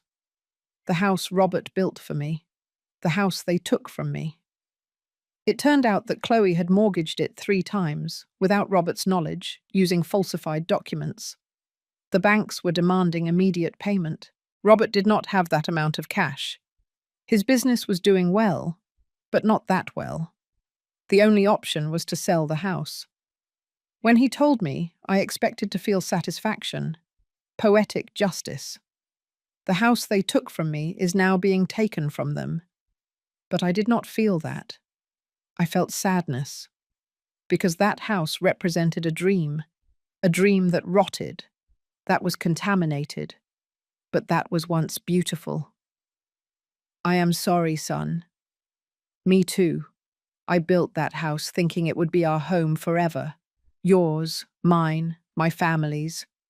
But it was only the stage for our destruction. Houses are just walls. Home is built in the heart. Do you still feel like you have a home?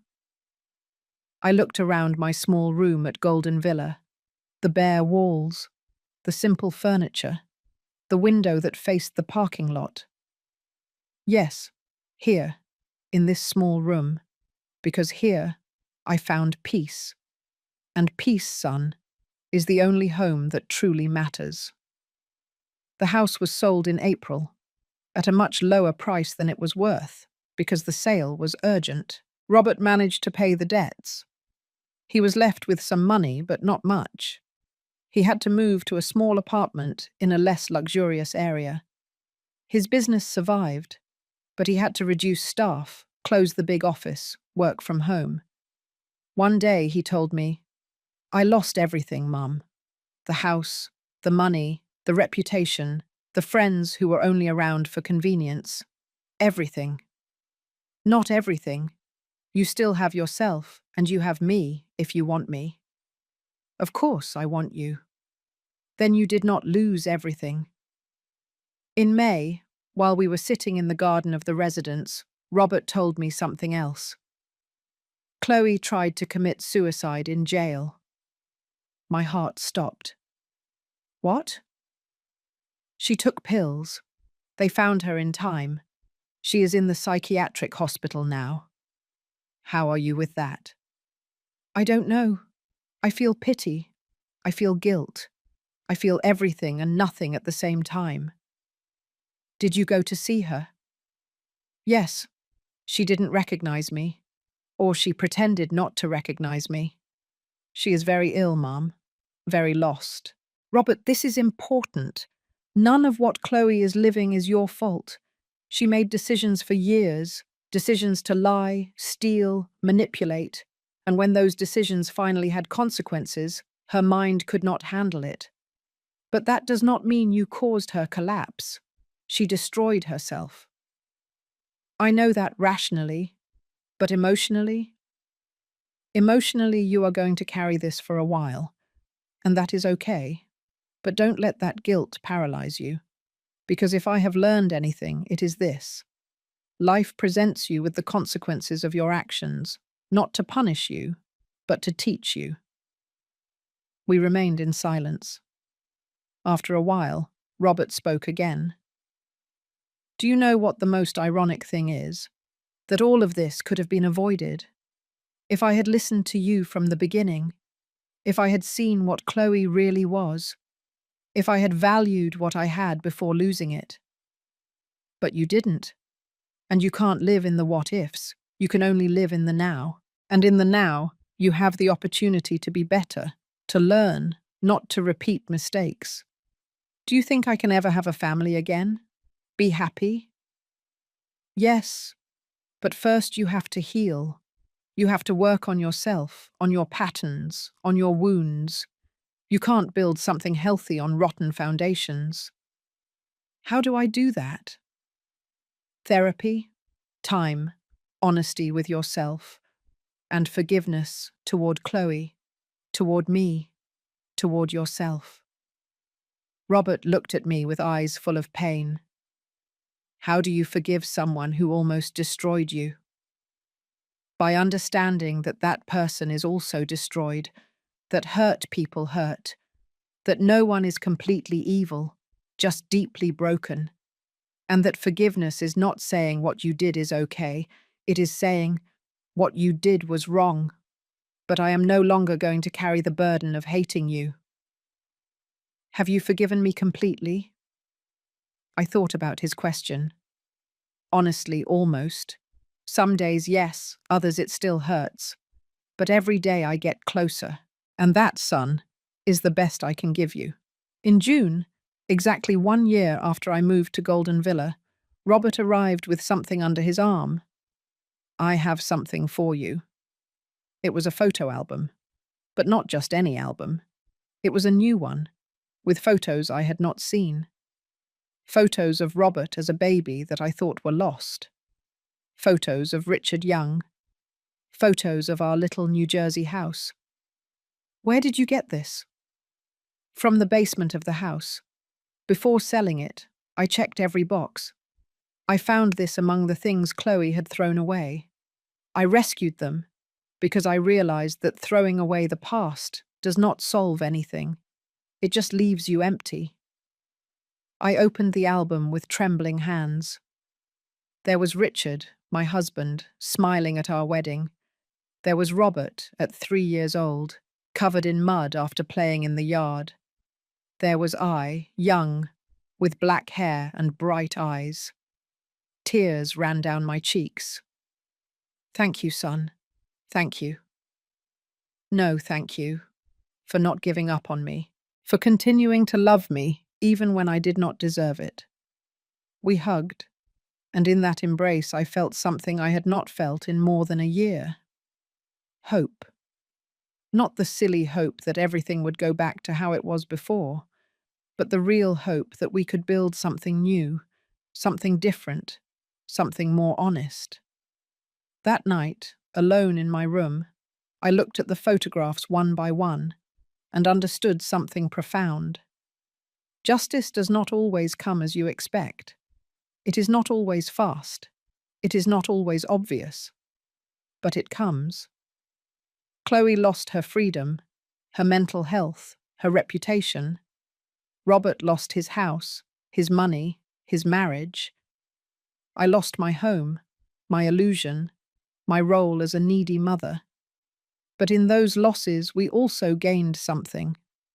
Chloe, perhaps, will have the opportunity to face her demons in therapy.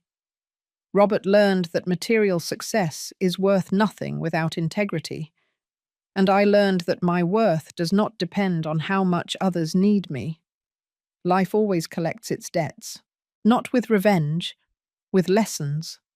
And the deepest lessons always hurt. But that pain, makes us wise. 2 years after that day, I left the house I once called home for the last time. I find myself sitting in the same garden at Golden Villa, under the same willow tree that has seen me cry, heal, and be reborn. So many things have happened, so many changes, so many lessons. Mrs. Lopez passed away 6 months ago, peacefully with a smile on her face. Her son never arrived, but I was with her. I held her hand. I told her she was not alone. And she was not, because family is not just blood. It is also those who choose to stay when there is no longer an obligation. Mr. Peterson is still here. Every afternoon we play chess. He always wins, but I am getting better. He taught me that patience, in chess as in life, is the difference between surviving and conquering. Robert comes to visit me every week now, on Tuesdays, without fail. Sometimes he brings coffee and donuts. We sit here, in this garden, and we talk. We no longer talk about the past as a wound. We talk about the past as history, as something that formed us but no longer defines us. He tells me about his business. It is growing again, slowly but firmly. He learned to be more selective with his clients, not to pursue only money, to look for projects that have soul. 3 months ago, he told me he is dating someone. A woman named Patricia, a kindergarten teacher, divorced, with 2 children, simple, with an easy laugh. She is not like Chloe, he told me. She doesn't care about my car or my clothes. She cares about me. And what do you feel for her? Peace. No fireworks, no drama, just peace. That is mature love, son, the one that remains when the novelty fades. Last week I met her. Patricia came with Robert. She brought her children, a boy of 7 and a girl of 5. The girl sat on my lap and showed me her doll. The boy asked me if I knew how to play checkers. I told them no, but that I would like to learn. Patricia looked at me with kind eyes. Robert told me everything that happened. I want you to know that I am very sorry for how they treated you. Thank you, but that is behind me now. Even so, a mother should never... Her voice broke. I am sorry. I lost my mum 2 years ago, and I would give anything to have her back. So it breaks my heart to know that there were people who had you and did not value you. Her words moved me, because they came from a genuine place, from someone who knows what it is like to lose. Can I ask you something? Patricia said after a moment. Of course. How did you do it? How did you forgive? The question floated in the air like a delicate butterfly. It was not a moment. It was a path, long, painful. Some days I walked forward, others I walked backward, but I kept walking. And one day I realized that forgiveness was not for them. It was for me, because carrying hatred is like drinking poison, hoping the other person will die. Patricia nodded. Her eyes shone with contained tears. Someone once called me crazy. Years later, I saw that same emptiness in her eyes while she was alone in that hospital. Life always collects its debts. Robert asked me what I meant. I told him that I had heard, from a neighbour at Golden Villa who had contacts, that Chloe was still interned in the psychiatric hospital, that her family had abandoned her, that she spent her days looking out the window, lost in her own thoughts. I don't feel triumph, I told Robert. I only feel sadness, because she was also a broken person, and no one helped her heal in time. Do you think I should go see her? Robert asked. I don't know. That is your decision. But if you go, let it be because you need it, not out of guilt. Robert did not go, and I understood, because some wounds need distance to close. This morning, while drinking my tea by the window, I received a call. It was from an unknown number. Mrs. Eleanor Stevens? Yes. This is Mr. Ramirez from the law firm Montes and Associates. My blood ran cold. That was the firm that had handled my exit from the house. What do you need? I am calling to inform you about a legal matter that concerns you. Could you come to our offices tomorrow at 10 o'clock in the morning? What is it about? I would prefer to explain it to you in person. It is delicate. I hung up with a bad feeling. I told Robert. He insisted on accompanying me. The next day we went to the firm together. It was an elegant building in Manhattan, marble floors, perfectly dressed receptionists. We were shown into an enormous office. Mr. Ramirez was a man about 60 years old, in a grey suit and reading glasses. Mrs. Stevens, thank you for coming. Mr. Robert, it is good that you accompany her. What is this? Robert asked defensively. Relax, it is nothing bad. In fact, it is something unexpected. He opened a folder on his desk. 3 years ago, your mother-in-law, Mrs. Martha Stevens, made a will. In it, she left a property in your name, Mrs. Stevens. I was speechless. Martha, Richard's mother, my mother-in-law. She had died 3 years ago.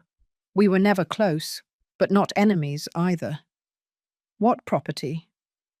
A house in Palm Springs, California, with a large piece of land. Mrs. Stevens specified in her will that this property was for you, as a thank you for having taken such good care of her son Richard and her grandson Robert. But I didn't know anything about this. The will was opened when Mrs. Stevens died, but due to an administrative confusion, you were not notified in time. And then, with everything that happened with your living situation, the matter was archived. Until now, when I, reviewing pending cases, found this document. I looked at Robert. He was as surprised as I was. Does that mean my mother owns a house? Exactly. A 3-bedroom, 2-bathroom house, large yard, in a quiet subdivision in Palm Springs. It is in good condition. It has been rented these years. The rent has been accumulating in an account. Mrs. Stevens, in addition to the house, you have close to $400,000 in accumulated rent. I could not breathe. I could not think. A house, money, freedom. Is this real? I asked in a broken voice. Completely real. Here are all the documents. I just need you to sign some papers and the property will officially be in your name. I signed with trembling hands.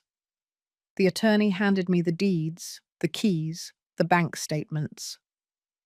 We left the office in silence. Robert and I looked at each other in the parking lot. "Mum, you have a house?" "I have a house," I repeated, still not believing it.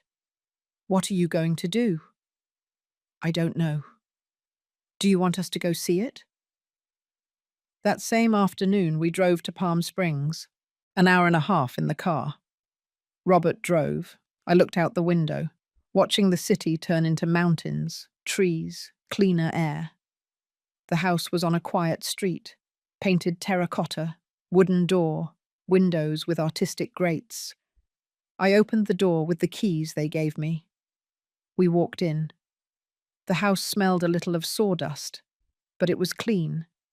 The furniture was simple but functional. The kitchen had a gas stove and wooden cabinets. The bedrooms had good light. The backyard had a mango tree and space for planting. I walked through every room, touched the walls, looked out the windows, and for the first time in years, I felt something I had forgotten. I felt that I was home. Not because it was luxurious, not because it was big, but because it was mine, completely mine. Robert found me in the yard, sitting under the mango tree. "What do you think?" he asked. "I think your grandmother had a good heart, and that maybe everything that happened had to happen for me to get here. Are you going to move?" "I don't know. I like Golden Villa. I have friends there.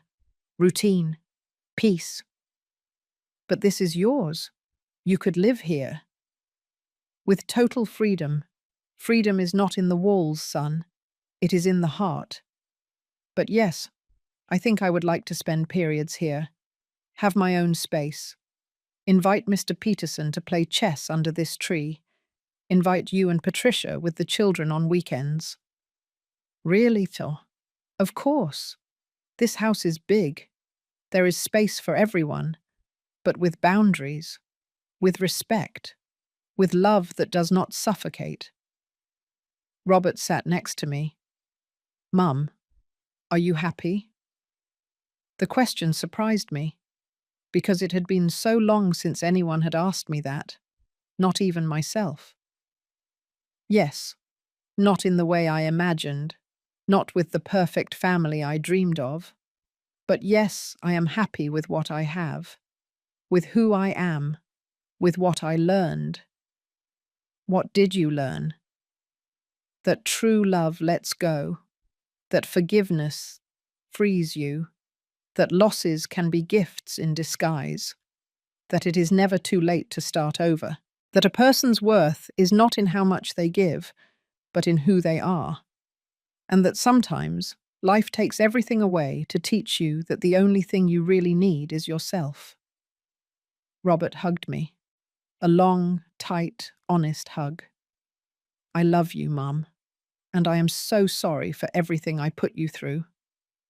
"I know, and I love you too. But son, it is time to let go of the guilt. Both of us. I let go of the pain. You let go of the guilt. And we build something new, something better. Do you think we can?" "We already are." We stayed there, under the mango tree, until the sun began to set. And at that moment, with the sky painted in oranges and pinks, I understood something that took me 67 years to learn. Happiness is not in being loved the way you want. It is in loving yourself enough not to need external validation. It is in letting go of what hurts you, even if it hurts. It is in forgiving, not because the other person deserves it, but because you deserve peace. It is in understanding that people do the best they can with the tools they have. And it is in accepting that life always finds a way to balance the scores. Not with revenge, with justice, with time, with lessons that hurt, but that heal. 2 years have passed since that afternoon under the mango tree. Now I divide my time between Golden Villa and my house in Palm Springs. At Golden Villa, I have my community, my friends, my routine that gives me structure. In Palm Springs, I have my freedom, my garden, my space to think and create. I started writing stories of women who lost and found, who fell and got up, who were discarded and flourished anyway. Some of my companions at the residence ask me to read my stories to them. They cry. They recognize themselves. They say, "That is me." And I tell them, "Yes, that is you. And look how strong you are, still here, still standing, still with stories to tell." Robert and Patricia got married 6 months ago, a small wedding in a garden. I was there. Patricia asked me to read a poem during the ceremony. I read one that I wrote myself. Love is not possession. It is freedom with roots. It is giving without expecting. It is holding without suffocating. It is falling and helping to get up. It is forgiving without forgetting. It is building bridges, not walls. It is the garden that is watered with constancy, not with storms of intensity. True love hurts, but it heals. True love costs, but it frees. And true love remains, not out of obligation, but out of choice. Everyone cried, even me. Patricia's children, now my adopted grandchildren, call me Grandma Eleanor. They come to visit me in Palm Springs once a month. I teach them how to plant, how to cook, how to knit. I tell them stories, but not of princesses waiting for rescue. I tell them about queens who saved themselves. The other day, little Emma, now 7 years old, asked me, "Grandma, were you ever very sad?" "Yes, my love, very sad. And how did you become happy again?" I learned that happiness does not depend on other people. It depends on me, on my decisions, on my inner peace. And how do you find inner peace? By forgiving, letting go, loving yourself, and understanding that everything that happens to you, the good and the bad, is teaching you something. Emma looked thoughtful. I want to be like you when I grow up. Like me? Strong, and who smiles even though she sometimes has sad eyes. Her childlike observation pierced my heart. Sad eyes are not bad, my girl. They are eyes that have seen a lot, that have cried a lot, but that decided to keep looking forward. Those are the wisest eyes. I have heard little of Chloe in these years. Robert told me that she finally left the psychiatric hospital, that her family picked her up, that she moved to another city, that she is undergoing treatment. I don't know if she learned anything. I don't know if she changed. I don't know if she will ever understand the damage she caused. But that is no longer my problem. I did my part. I forgave. I let go. I moved on. The rest is her path, her lesson, her life. Sometimes, on quiet nights in Palm Springs, I sit in the yard with a cup of coffee, the same kind they forbade me to make in that house that no longer exists for me. And I look at the stars, and I think about the entire journey. I think about the Eleanor of 3 years ago, broken, humiliated, feeling that her life was over. And I look at the Eleanor of now, whole, dignified, knowing that her life is just truly beginning. Because it is never too late to be reborn. It is never too late to find yourself. It is never too late to choose peace over bitterness. And it is never ever too late to understand that your worth does not depend on how much others love you, but on how much you love yourself. If my story helps a single woman open her eyes, it will have been worth it. If a single person who is being discarded, forgotten, mistreated by their own family reads this, and understands that they are not alone, that there is a way out, that there is life after rejection, then everything I lived, everything I suffered, everything I lost will have had meaning.